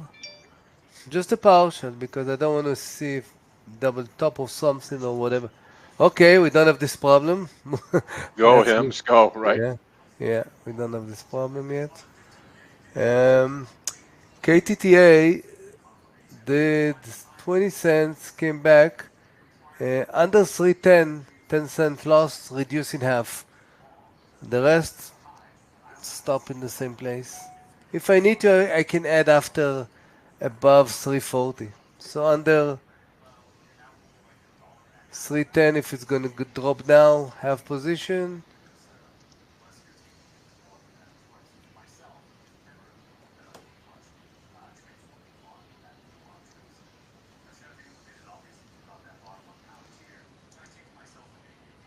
Busy session today, Scott, huh? Yeah, yeah.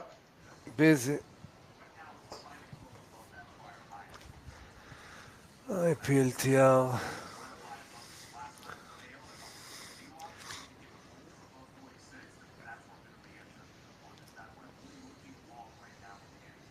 Now decision time on PLTR.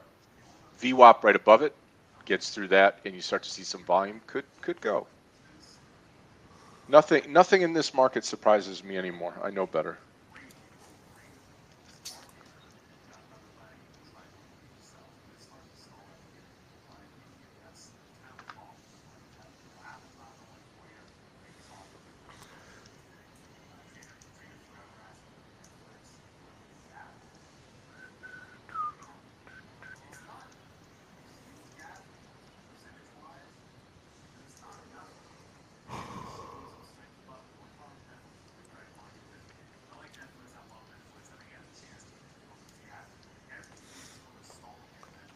Does it continue? Hims looks great. I'm gonna hold in there unless my advisor tells me something different. Advisor will be you. 48 target. I don't know if the target, maybe we can get to the 48 and we're going to get a huge bar. But right now it's looking good.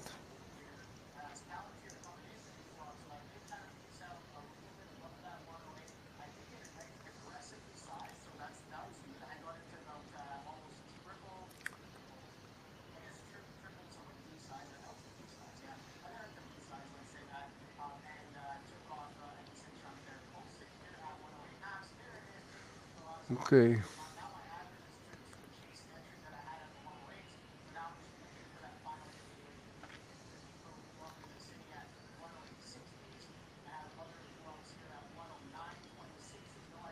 Okay, guys, we broke the high also in MU. Every victory is a victory, even though this one is now towards the 50 cent, which is good. We have the hymns, which is a little bit more than 3 points. Of course, we have the CG, which is around 7 points.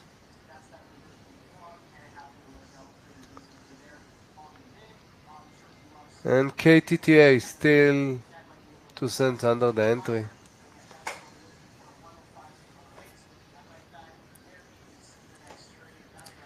Okay, MU, good, good. Game plan 80-30, like maybe 10 cents before the close of the gap, throwing 3/4. That's the game plan there.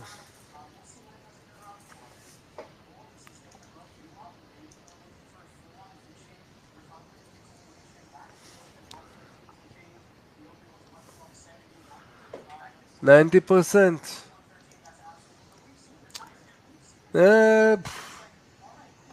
You know what? Even 80% was fine, or even 70. Raising your stop, under the low of the previous candle, which is 107. And, those 20% from experience, Vincent,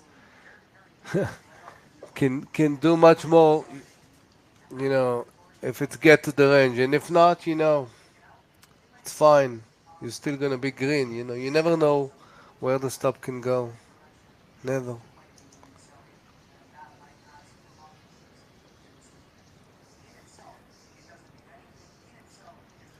Okay. New IMU, like it. Here comes PLTR. That's the decision maker right here at that 108.60, where that VWAP line is. Yeah, it looks. Now it's the third 15-minute candle. Just looks amazing. Even though the volume is dropping, I see. No, I can't say the drop in this one because this one just started. But the previous one was less than this one, so I don't know what it says, but we see.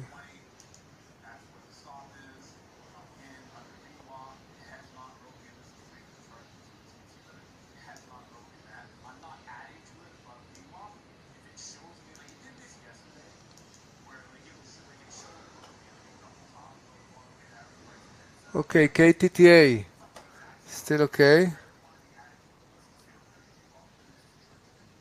I was going to come in there at 3, but I decided not to.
Guess it didn't like that 108 on PLTR. Yeah, I mean, I'll think about it here because I got to get going pretty soon. But I still think that HIMS has got a great shot now, high a day. We shall see, right?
Still nothing on HIMS.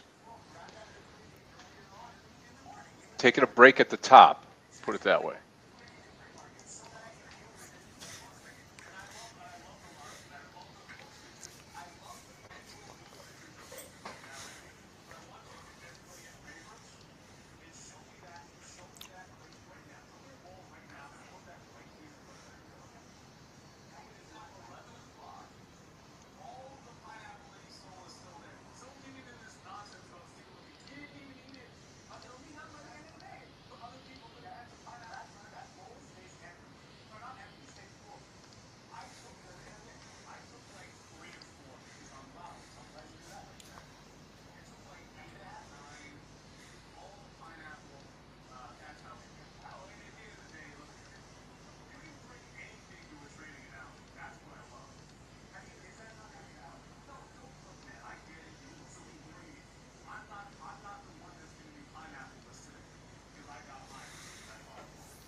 goes PLTR again. Let's see. 108.60 is where you got to watch.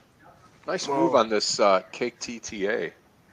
Yeah, not yet. That's not yet. Yeah, 108.50 in PLTR, Scott. Who knows if it's gonna be a trap or whatever, but Yeah. 108.50? What's the loader? Wow. Not for me.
Here it comes. Watch 108.60.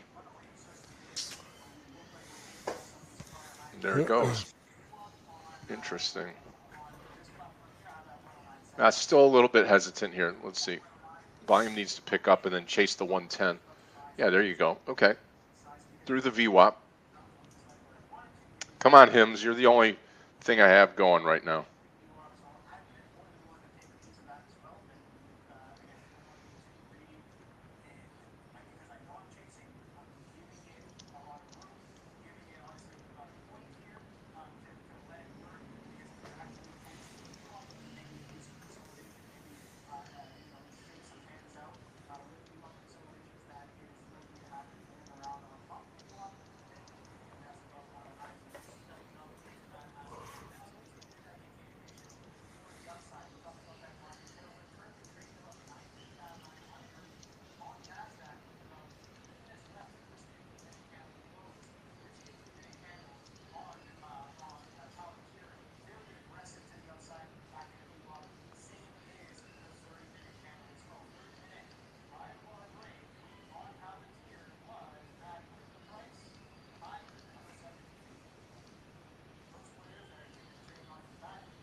Okay, we'll see. I mean, it punched through. It's pulled back. I mean, it's time to go, PLTR. I don't know why I'm still cheerleading, but the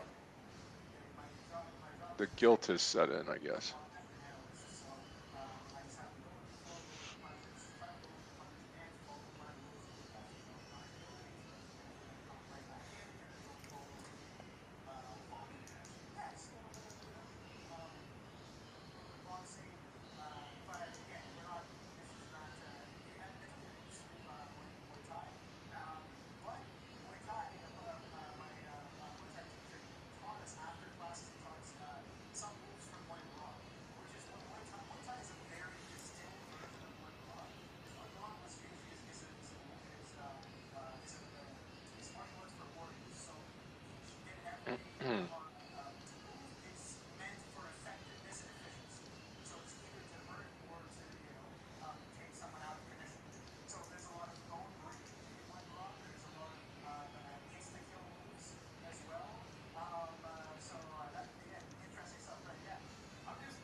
I think we get past that VWAP sure on PLTR. Okay, traders, I got to run. I will see everybody tomorrow morning. I think DVG will be back this afternoon if you want to stick around. And Amir, I don't know if I'll see you tomorrow, but I will see you Tomorrow, no. I have some, I have some Okay. mentoring, so maybe Friday. Yep. Look forward to it. Thank you for the trade here on HIMS, and hopefully it works out. I'm going to hold on to it for just a little bit longer. I'll check back in with everybody. But it's going to be a red day for me so far today. If HIMS somehow gets over 48 today, I'll put on my alert to get my alert on my phone, Amir. Okay. Just to tie me down to this trade. But it looks like PLTR is going to have this breakout here to the upside. We'll see. But everybody have a great rest of your morning, great afternoon, and God bless you all. Godspeed. I'll see you then. Thank you so much. Clifton, thank you, my friend. Take care, everybody. Bye-bye. Bye-bye. Thanks, Amir. I'm going to be here another probably 15 minutes. So I am in MU. I am in KTTA. I am, of course, in HIMS. And, of course, in SEDGE. CG, my stop right now is under 269.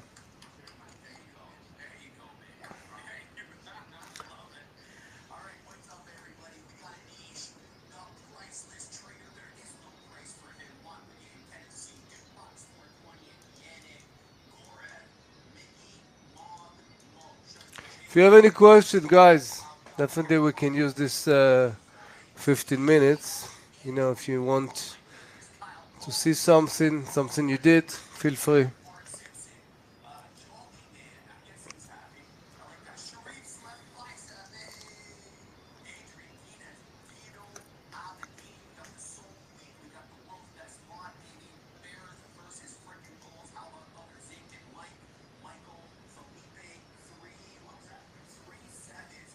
Very often, Vincent, very often. After like 45 minutes or so, I start, because that's the key, the more time frame is bigger and you see something, it's clear. When PLTR gave the first, green, I mentioned it. I didn't trade it, because probably I didn't see correct PLTR today. But definitely, the more you see something in few time frame, it get much more strength to the formation to to be a successful one. So and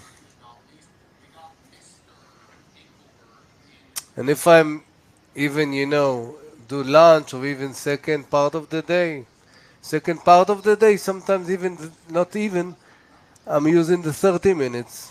Sometimes you can see clear if you're in a trade or something. The 30 minutes can give you a perspective on, few days, and it's good. It's good. You have to always watch the bigger picture and then go inside. You just can't zoom. You just can't see every trade like in 1 minute because you need to see the horizon. And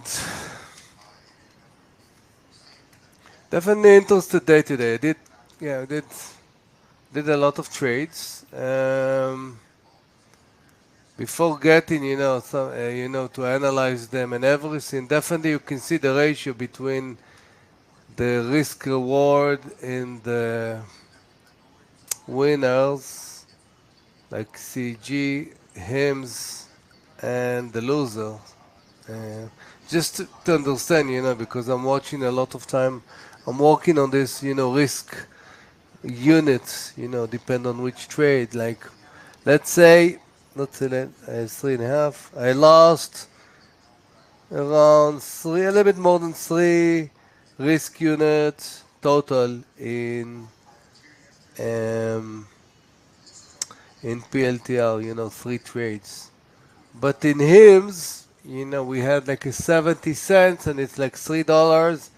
I took some partial, like around 2 something, almost 1 to 3. 1 to 3 means risk and a half unit partial. Okay? So just one trade, can actually cover everything and give you even profits. And CG, dollar and a half stop, and we are now on almost 9. So I still have half position, 1 to 6. It's almost 3 risk units. So that's the math. It doesn't matter if you have low percentage of success, um, you still can be positive if you manage the trade correctly. So that's the key.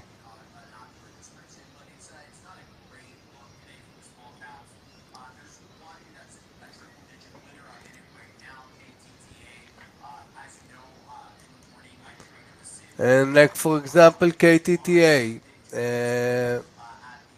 it did like 30 cent, did like nothing, but after 10 cent, I reduced half position. So if it's gonna get to my stop 290, I'm gonna lose a little bit more than half risk units on that trade. We can actually say it right now. It's fine. You know what? This is something I had to. I made a mistake. I have to tell you again. That's a mistake. Like the reduce it was totally okay, but for the playbook for those kind of things, um, the momentum need to appear immediately. For lots of trades like this that I did in this small cap. If it's not, if it starts, moving side move and just, I had to, the other half, just, close it under the entry. That's it, don't give it even the stop. Um, so that's a mistake, I think.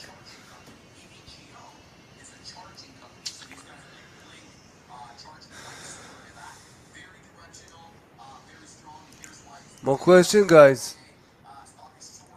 You want to share a trade that you did? Good, bad? Consult? I don't know if you do it here, but definitely you can learn a lot from trades that you did well or not, definitely. Analyze your trade, you doing a report, a daily report card, definitely you can learn.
Thank you, guys. Have a great day. Ciao.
All right.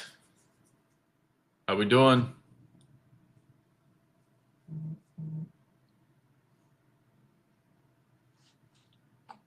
Unbelievable CEG, guys. Unbelievable. Hey, Shoshan, how are you? Yeah, I think I might just let this one run for a little bit more. Again, my real target was 279.39. So if it gets there, that would be pretty awesome. Market's looking like they are trying to push higher. So it definitely would be more on the bull side. I'm actually watching Palantir at the moment. I know that was one that got sold into pretty well this morning. Watching Marriott, a little concerned about some of our consumer spend. So looking at RCL, Marriott, Lulu, Nike even, maybe even Starbucks. Let's talk about a little bit when it comes to earnings this week. Pull this up real quick. What do we have today? Oh, just a couple small companies. SMCI, AMD, Rivian, Upstart, UPST, Wynn, Lucid. Here in the house. Wednesday, tomorrow morning before the open, Uber, Disney, Novo Nordisk, Air Gold, and then after the close, AppLove and APP, Carvana, CVNA, ARM, ARM, and why is this showing up as tomorrow? Yeah, that's a misprint. Or maybe they pulled their sooner. DoorDash shows it reports tomorrow, but it looks like their earnings are in already. And they talked about acquiring another company, hence why it's down quite a bit this morning. Let's see what else. Vistra Energy, VST, as you guys know, sympathy play, I would say, to what we're seeing today in CEG. I mean, put them side by side, exact same chart, pretty much, as far as like pre-market. So monster trade for me guys today on CEG. Monster trade. Let's see.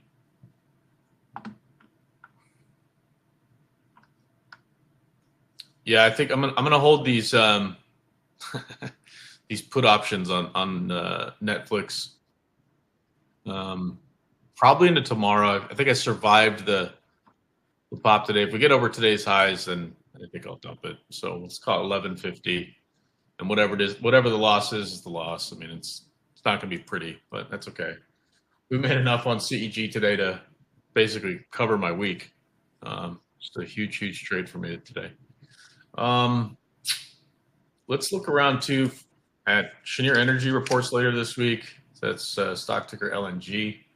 I like it here at this 235 print. I think we're seeing some improvement in the LNG space. Just even though we're seeing like crude maybe get a little less expensive, OPEC talking about increasing supply, which then cuts down on the price. But here's the reality. If you're seeing a loss in growth names, that money typically will rotate. So what's the bond market doing? Question number one, right? Question number two, what are utilities and or dividend type stocks doing? Right, that's question number two. Question number three would be, what's the dollar index look like compared to other currencies? So I'm not going to give you all the answers to the questions, but some important questions to be asking, especially during these times of what we're seeing. So is there going to be a rotation? Maybe not. I think some of these growth names are sitting pretty good. You got Microsoft up at $436. It was trading at like $370 right before earnings, like $380 maybe. So it's a pretty big push on a multi-trillion-dollar company.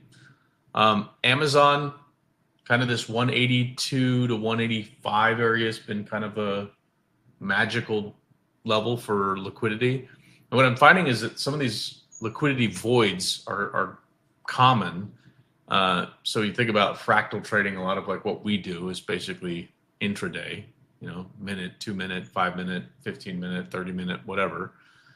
But when you look at the actual trends from a daily, weekly, monthly basis, completely different perspective, right? So a lot of what we're seeing are liquidity pools being tested over and over again. And then there's like liquidity voids in between for fractal type trading, aka like what we do, it's the day trading side of the house. But by reaching these areas of liquidity and seeing the bounces, it's telling me that we're rotating more broadly in this market. So you can look at market breadth, obviously, just pull up different simple moving averages across, S&P, fill in the blank, your favorite index, right? And it'll give you an idea of like how many stocks are above their moving average, below their moving average, and that'll give you perspective on kind of what's happening more broadly in the segment. So all that to say, part of the reason I was bullish on CEG today, again, revenue beat, which is good news. Forward guidance, really good. And there's been talk of more need for nuclear energy in this current administration. So they're very bullish on nuclear energy. And when I saw the price action this morning get above its 200 EMA, also above its 618 fib, I'm like, I'm going for it. Now, granted, that movement happened pre-market, and I was a little late to the party, but I wanted to get that validation, and it's worked out really well. So that's good. But I do think there's going to be maybe some movement in the energy side. So that includes, LNG, liquid natural gas, or in this case, Cheniere. That's their ticker. And then maybe I'm keeping an eye on oil. So obviously Chevron reported, Exxon reported, stocks kind of took a hit a little bit. I think a lot of that has to do with the fact that crude is trading down. But anytime you see this in oil stocks, it's an opportunity for them to optimize and become more efficient. Like when the last time we saw this, especially during COVID, where literally companies were having to sell equipment to pay dividends, literally. Like, hey, let's go sell these earth movers and use that for paying our dividends. It kind of forced them to become really efficient. When, price per barrel is really high, these companies can spend tons of money and not even miss it.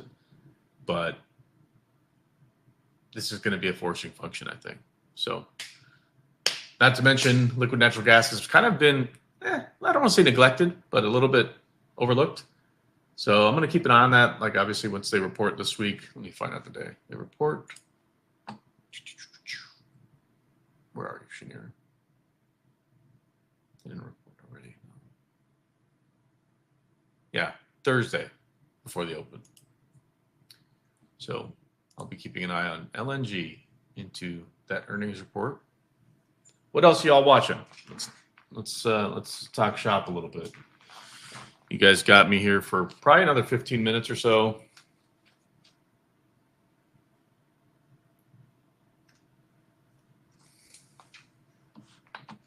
Anyone? Don't be shy. What are y'all checking out?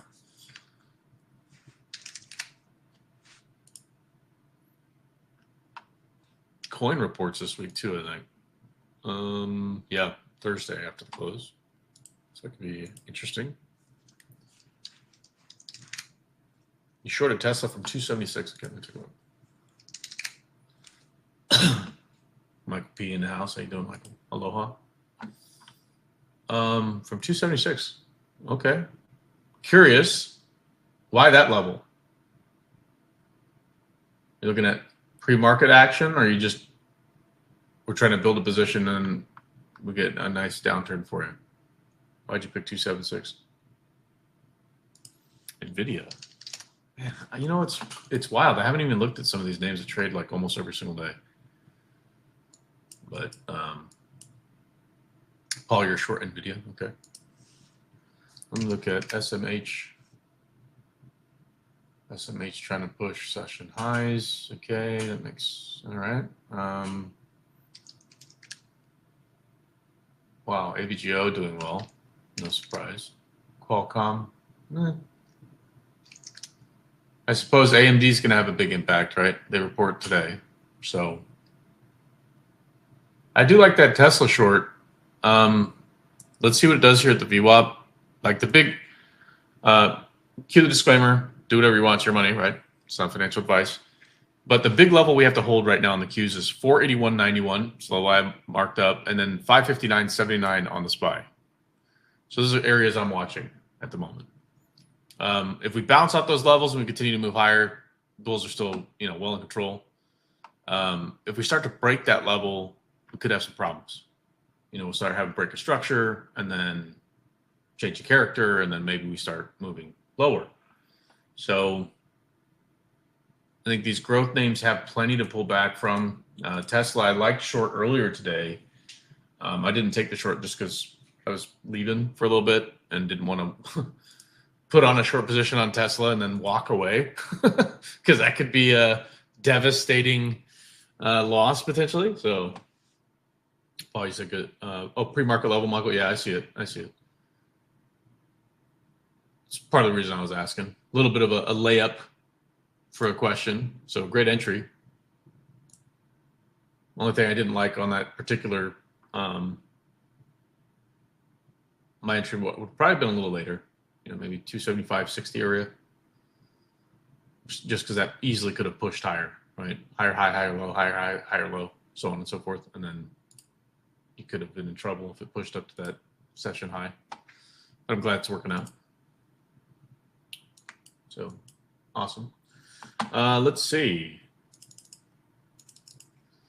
Yeah, I don't know if I really want to short the chip sector right now, just because AMD is coming out. Obviously, pretty nice pullbacks in those names, but like look at TSM, for example, last night or even just yesterday. Huge drawdown, and then a big bounce this morning. And you would have thought yesterday, because Taiwan's currency did so well compared to the US dollar, maybe we'd see TSM increase, like move higher. It seems like maybe that would make sense. But the opposite happened. We sold off. So meanwhile, like names like Baba and the like, by the rumor sell the news, we talked about that, right? Which there was kind of whisper that all the ADRs in other countries, namely China, would be delisted. Now, if you look at Baba, does it look like it's being delisted? It literally held its 200 all day yesterday and today. And, it got me. I took some money off of it today. We shorted it this morning, but make a point? Like it's not enough. So I may stay away from those. The trouble is a lot of time these names, they'll move huge in pre and post markets. So maybe that's the key. Maybe I got to swing trade some of these, whether have some conviction or not. Trouble is like Baba, it could be up 10 points tomorrow or down 10 points. And it'll trade around 4 a.m. when you're nice and sound asleep. So SMCI seems right. I don't know why. Yeah, they report earnings, Michael. You asked about SMCI. They report officially after the close today. The reason I don't like SMCI is I think I shared with you guys previously, if I'm not mistaken, the preliminary financial results. I'll share it again. Oops. Did I do that right? Yeah, that should work. If you look at their numbers, it's no bueno. Now, obviously, these are preliminary financial results, and then they actually report. But I don't know why we're bouncing, in the sense that people are just trying to maybe get ahead of it in the event, like we have a total surprise. But I don't know. I don't think. based on the preliminary report. I'll wait until they formally and then trade the action. Let's say there's a big block call spot SMCI. Well, yeah. So Steve, I love that you bring that up. In fact, this is kind of an important thing to note. So when you look at talk about liquidity pools, liquidity voids, etc. So a lot of times, and then there's spoofing, which technically is quote unquote illegal. However, it happens all the time. But in many cases, so when you have days like yesterday, or even days like today, where the volume is low, the limit is high, right? So that means essentially it's not going to take a whole lot to move markets in a direction, right, with limited amount of volume, because the people that are like, hey, I'll sell if you pay me this price. Otherwise, forget it. I don't mind. I'll just sit on my hands.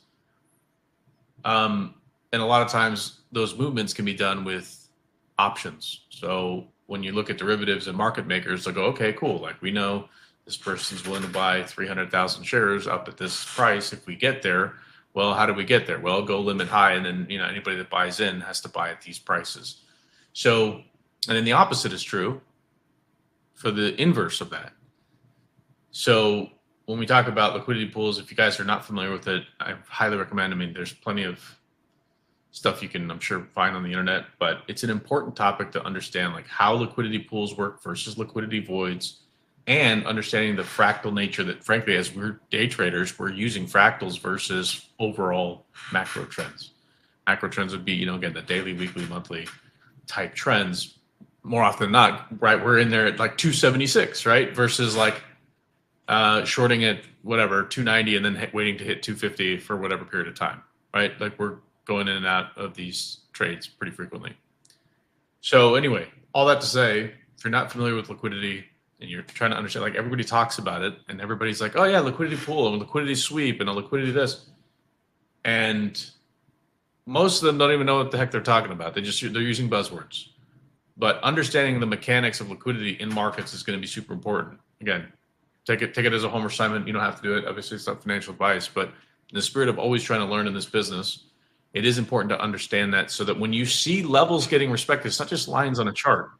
It's understanding that, like, look, there's sometimes going to be an undercut into a liquidity pool, which means there's a level. So like right now, I'm telling you, I watched on the Qs 481.91. We're like right there right now on the Qs. Can it go lower? Absolutely. But now I know that we're tapping into a potential liquidity pool on the downside. Like if we go lower into that, the next level below that is 478.27. So imagine that 3-point gap, we'll call it, is where there could be liquidity. Well, where did we bounce today? 478.27, almost on the dot.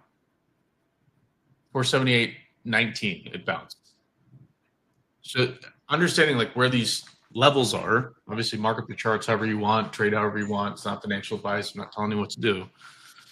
But it's important to understand why these levels keep moving and happening, right? It's kind of like if you know you bought a shirt for $10, right?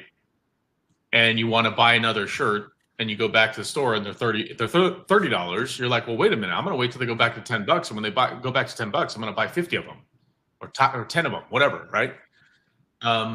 Conceptually, it's the same thing. So you're kind of waiting for that price to come to you. And that happens in markets. I know that seems like a really simple way to explain it, but that's how markets move. And these levels on the chart, that's why it's important to note it, because if they go for sale for $10, great, you'll buy 5 of them. Well, if they go for sale for $9, will you buy more? Maybe. If they go for sale for $8, would you buy more? Well, yeah, probably, because you know that $10 is the price you want it to be at. And so that's kind of how these big pools will work as you look at it. And then again, the inverse is also true. If you knock out that liquidity pool one way or the other, right? Like if it's a resistance level, boom, breakout. If it's a support level and it gives way, well, down we go. And anyway, so maybe do some homework on that if you guys are up to it. It's a fun topic. Pretty easy conceptually to understand it, but important to note when it can be illustrated. And there's other folks that do a better job teaching about that than I do. But anyway, hope that helps. Let's see. Oh, interesting. Yeah, $35 call option. Usually the strike for 516. Okay. On SMCI. Let me look.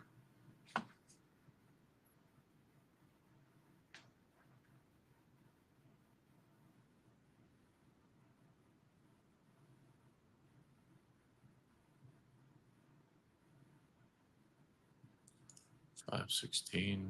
Let me look.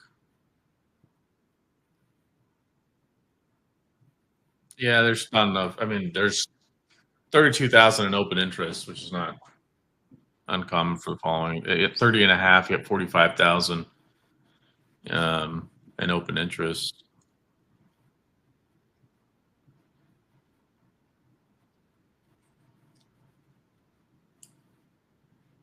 And like, what's interesting, let's see what the implied volatility would be on this.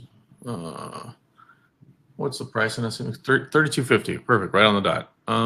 So dollar, let's call it $1.80, $1.80. So $3.60 is kind of your up or down move from where the price action is now. So is that 10%? Is that right?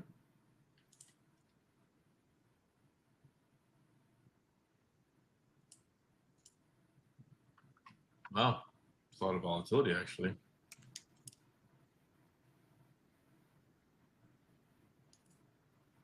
Yeah.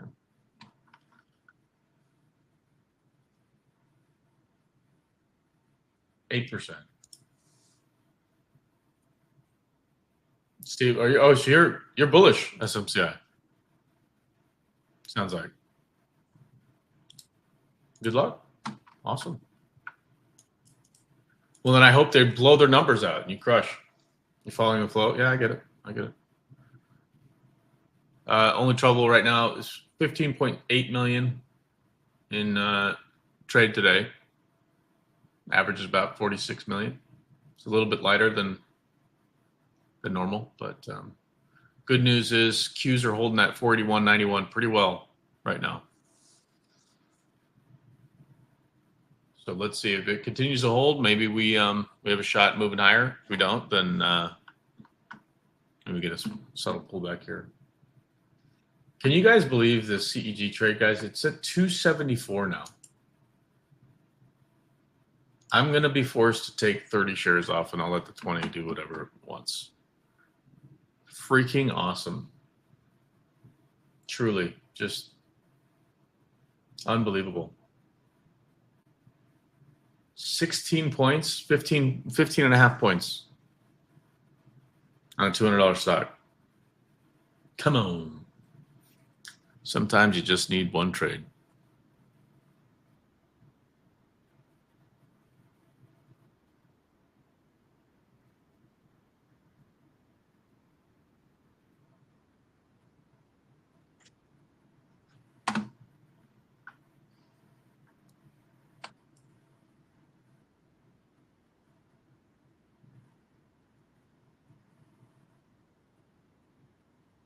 Steve saying, not a big fan of just in following big money. Right on.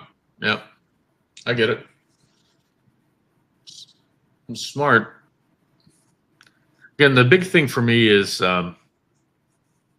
like, I'll give you an example. So I'm looking at SMCI's option chain right now.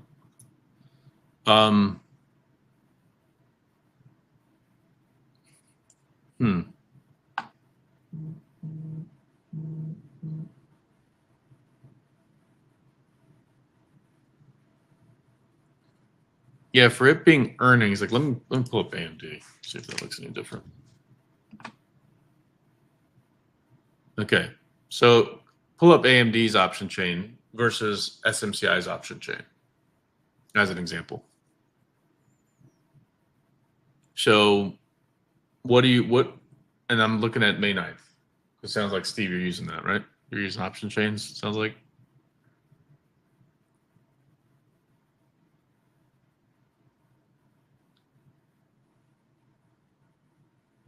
But what is it that you see on AMD? Just curious.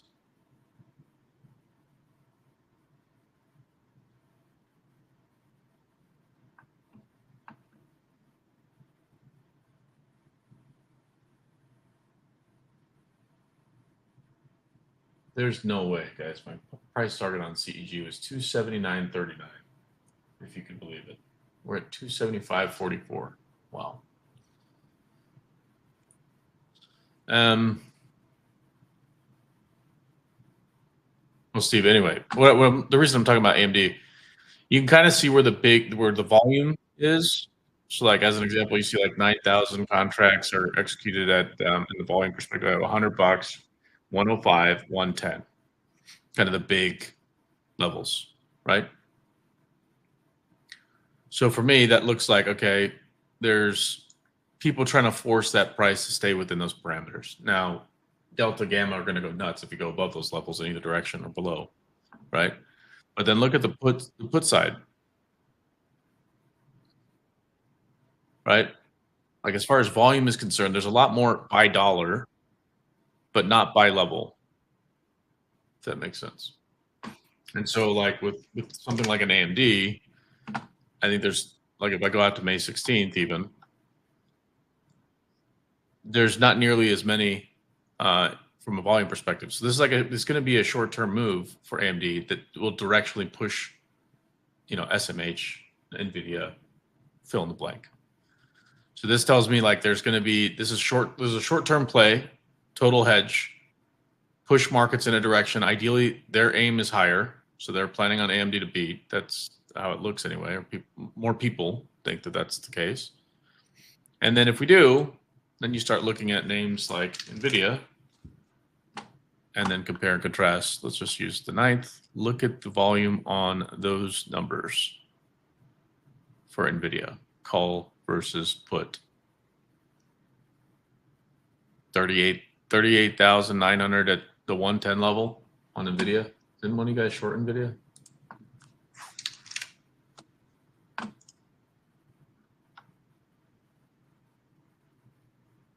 Pony Kiss 13. You know what's wild? I could pull it up. I think I texted Scott about that one a while ago.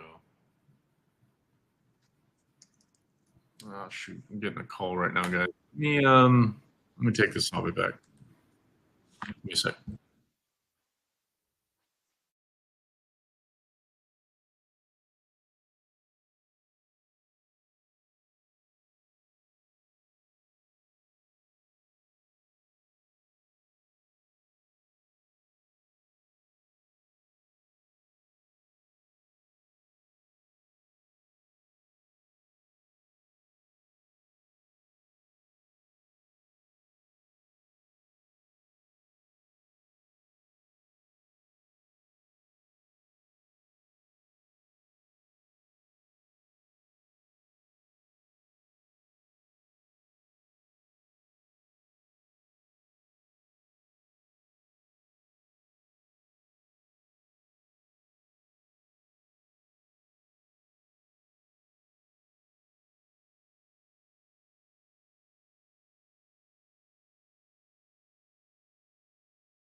we looking at?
Let's see. Trump and Carney is not Zelensky moment. Looks positive. Oh, you're saying the big spike that we just saw? Michael, is that what you're saying? I'm going to tune into my news here. Trump meets with newly elected Prime Minister of Canada. Very big announcement before Middle East trip. Really positive announcement Thursday, Friday, or Monday before we leave. Okay. Thank you, Michael, for keeping us up to date on that. Appreciate that.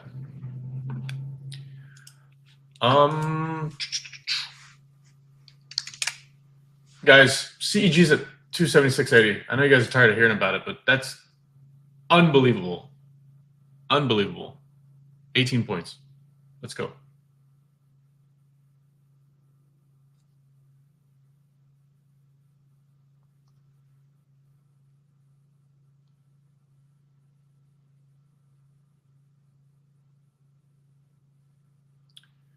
Oh, so I just saw I had Pony up. So Pony, I actually was texting.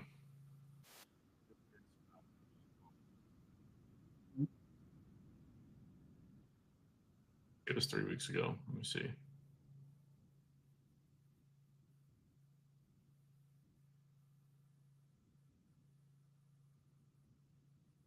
I don't know what's going on with my phone. Yeah, it had to be like maybe 3 weeks ago.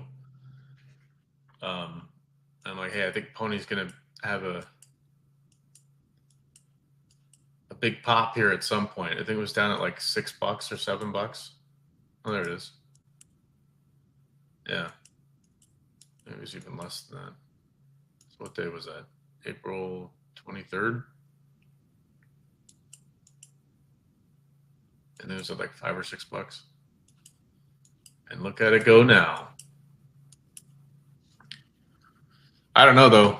I'm looking at the Qs right now. Decent sell. If we break under 481.91, I'm shorting everything. Maybe not everything, but pretty ugly sell right there. I'm watching Meta right now. Big spike up to 593. No, don't like Meta.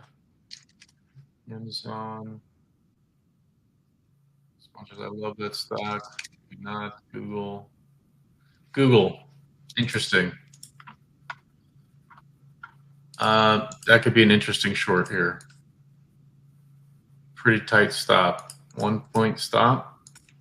165.80 in.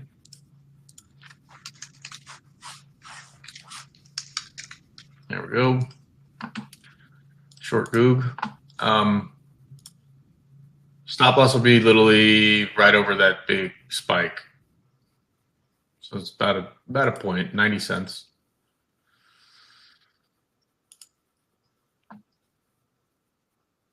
Let's look. So 561.20 is the big, I'm gonna call it the tabletop neckline. You call it, I mean, there's formal names for it, but 561.20 on the SPY, big level.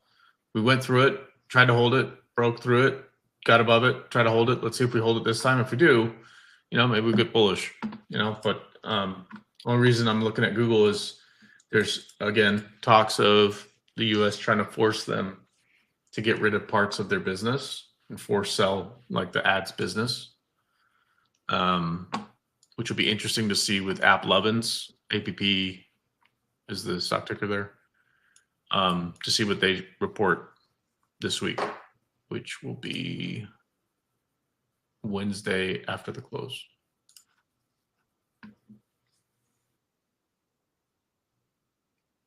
I'm curious, when I mention this kind of stuff, how many of you already either A, know it, or B, it's like not really that valuable to hear about it? Be honest. Trying to streamline kind of what content you guys want to hear or learn more about so that we share what's relevant.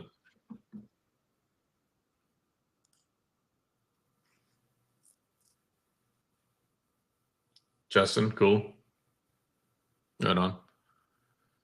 Yeah, I just mean like in general, like as far as like, are you keeping an eye on earnings for the week? Not just economic data, but like what companies are reporting, if they're before or after the close, etc. No such thing as bad intel. I don't know about that. there could be bad intel, man. But yeah, I hear what you're saying. Here comes the move on Google. Let's see if we get a break underneath the 200 EMA. That's right around 165.50. So let's call it 165.45. I might add to it. Again, keep it. If you haven't marked your Qs yet, look at 481.91. Just mark that level and then look left.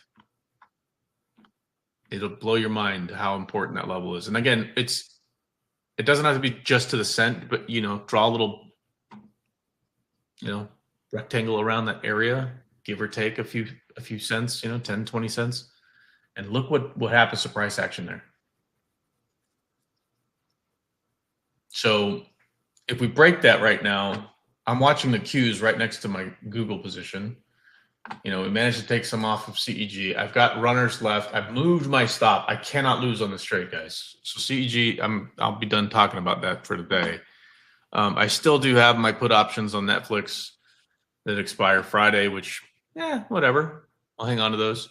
But if the Qs break into the VWAP, I'll add to this Google trade.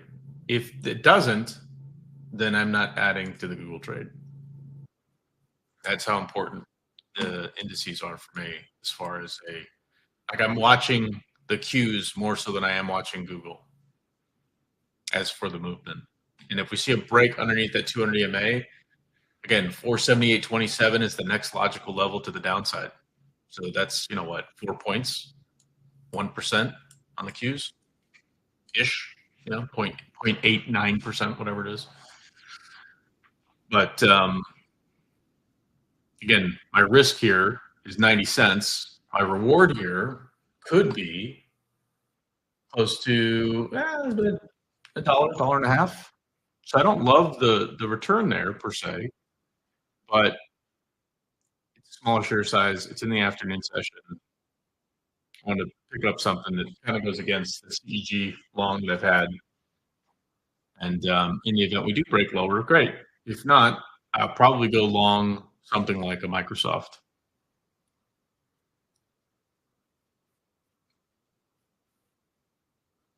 Let's see. Oh, I agree. I do. Okay. That's good. Yeah, no, I guess that's kind of, I'd say the simple stuff at a minimum. Keep an eye on like economic data. So obviously tomorrow is going to be a big day. Do we get rate cuts? Yes, no, maybe so. Does that mean, like, let's look at empirical data. Anytime we've had discussions about rate cuts, what happens to markets ahead of time? Do they sell off? Do they run up? Is there any empirical data that we can use from that? Yes, no, maybe so, right? Typically we see, at least from what I'm noticing, we see a little bit of selling and then buying right beforehand. So is tomorrow going to be a bullish day, or did we already run it up enough? Again, so we're looking at technical analysis paired with some of like what's happening in the news. I think, realistically, bulls want to hold this level to figure out like, hey, if we do get a rate cut, pump it. Why? Because that means QE becomes a possibility. I personally think it's a bad thing to cut rates right now because it's basically admitting, hey, we've got a problem. That's more of a macroeconomic function. But realistically, if you can borrow money cheaper and the government might, pump the market with some more cash or liquidity or money supply. Does that debase the currency even further? Sure. But if you could borrow more of it, well, then everyone wins, right? Rising tide lifts all ships. But all that to say, cutting rates when inflation is high, bad look. So we'll see. We'll see. And if he sticks to the topic, which is, hey, here's what we don't know. What is the impact of tariffs, as an example? Here's what we do know, right? Labor market, fill in the blank. And here's what we know about inflation, and we're just going to kick the can, right? Which is what I think is realistically going to happen. Now, if we hear, hey, we got to hike rates because we're seeing a little too much exuberance in markets, etc., well, better watch out. But if we do hear about a rate cut, I don't know. I think that kind of might send the wrong signals. So I think the only way we keep a stable, upside is if we do nothing, personally. But again, that's a personal opinion. If we cut rates, I think there'll be some exuberance in the markets for sure, just because people they think they want to hear that. But from a macroeconomic standpoint, inflation is technically higher than it should be. And by cutting rates, you're basically adding more inflation. So take that for what it's worth.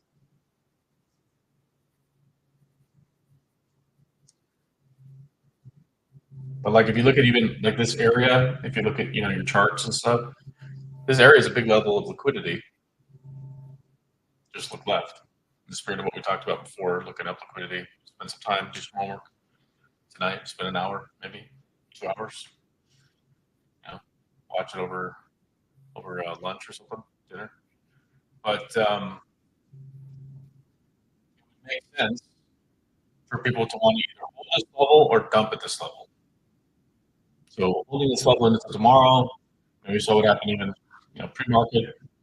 Nice sell-off in the Qs. We bounced right back up to where we sold off into at the close yesterday. So that's at 44.96, which is also a level I had marked.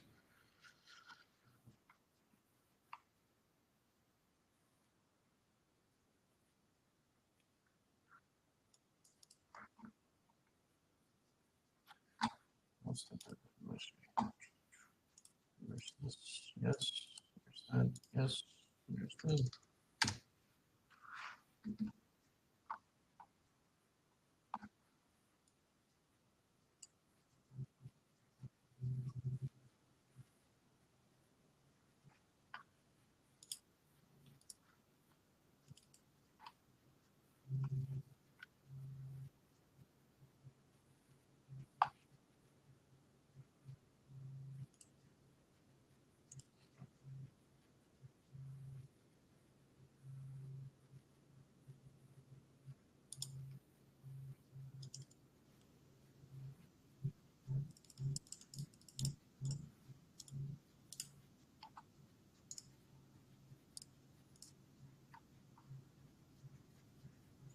Okay, keeping an eye on the Qs.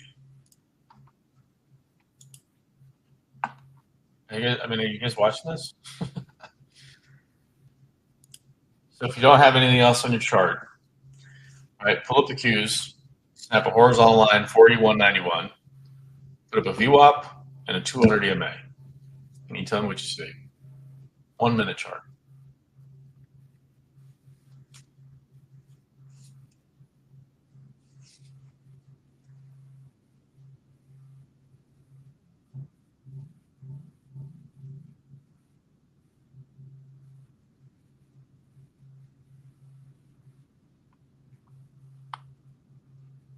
Okay.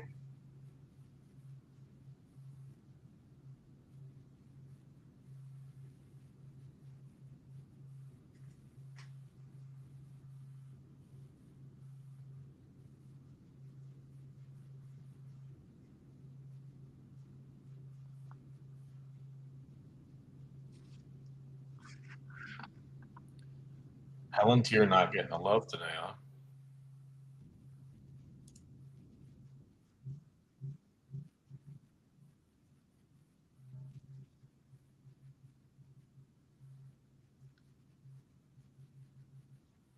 Paul says 200 swap close. I'm not sure what that means.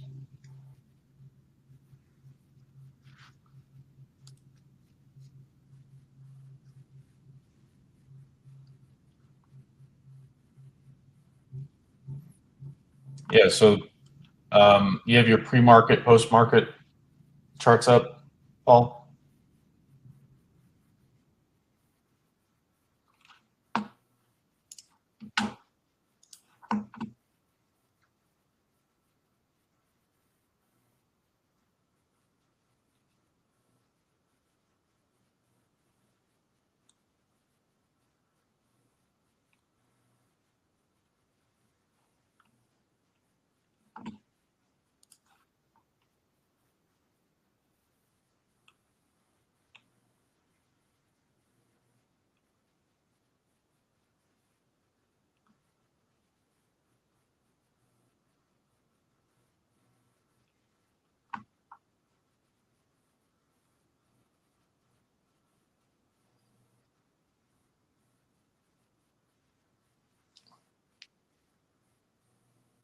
Minute it shows pre-market. Yeah, so the reason I'm asking is,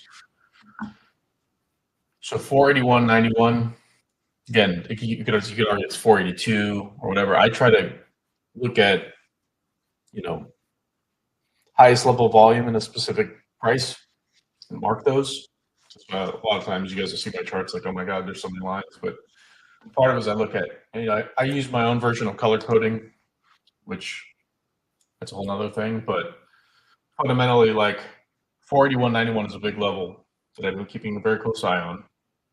If you look at pre-market, once you broke that level, we came back to try to retest that level, and we gave it up, which is why predominantly I was short this morning, other than CEG, because I like the report. And then 484.96 is another level I have marked.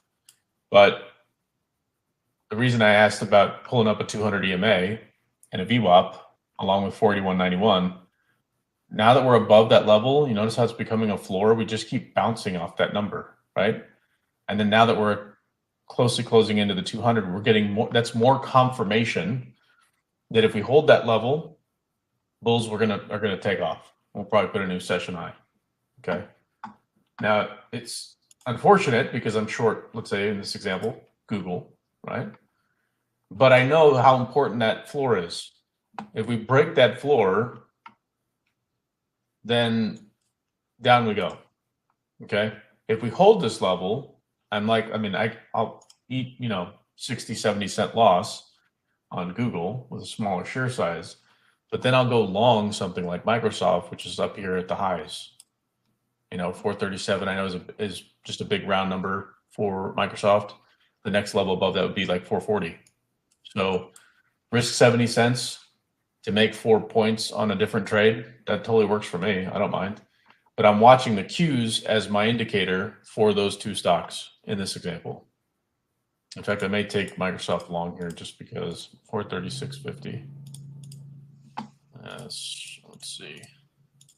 I'll wait, but I'll have that position ready to go in the event we move higher.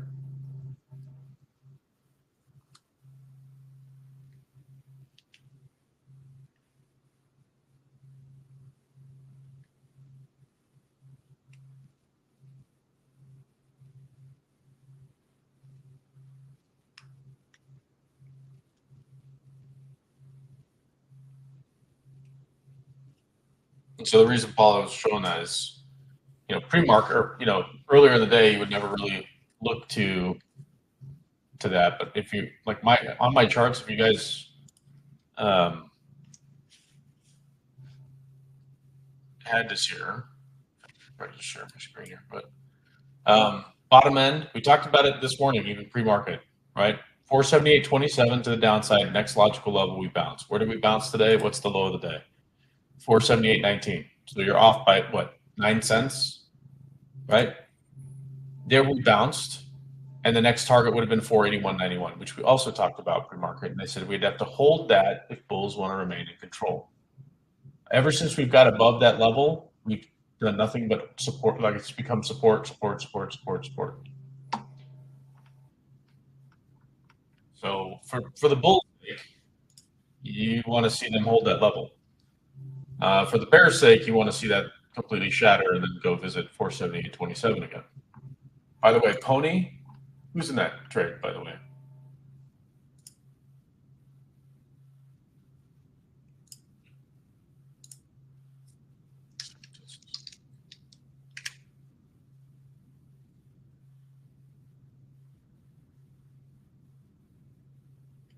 Okay, there's the move.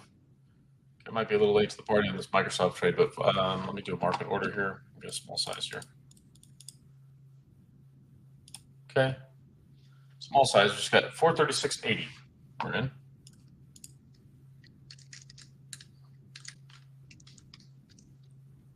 All right, what's that showing up? Here we go.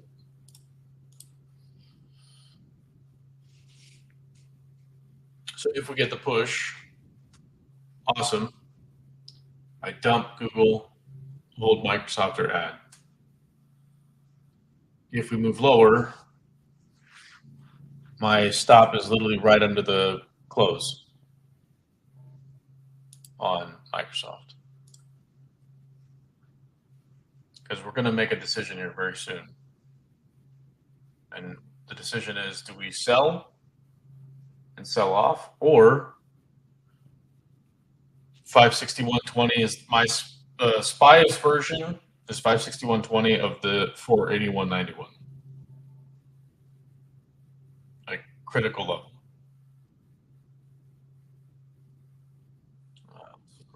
Tesla's not interested. And Palantir actually just looks like it's going to fall off a cliff.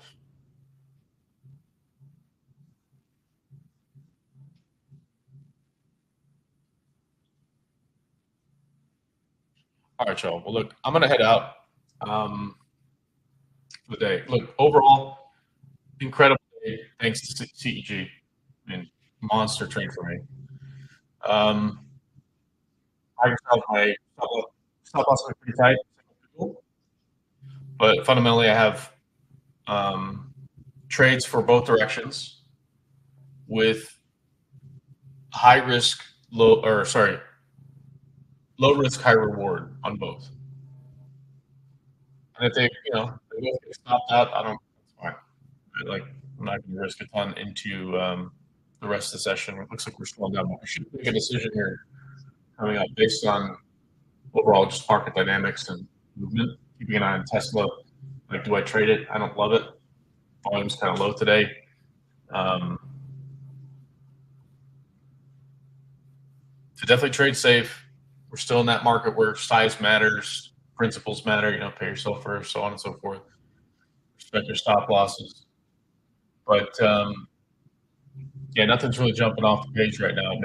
Just look at the markets more broadly. If you look at your heat map, and you're seeing names like Eli Lilly that are still down like 4%. ExxonMobil is up 2%. Tesla's down 2%. Everything else, more or less, flat, right? So days like today, you could get easily chopped up.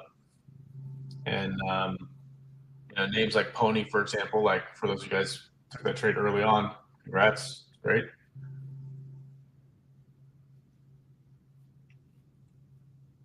I'll see you all at the open tomorrow. Till then, cheers. God bless.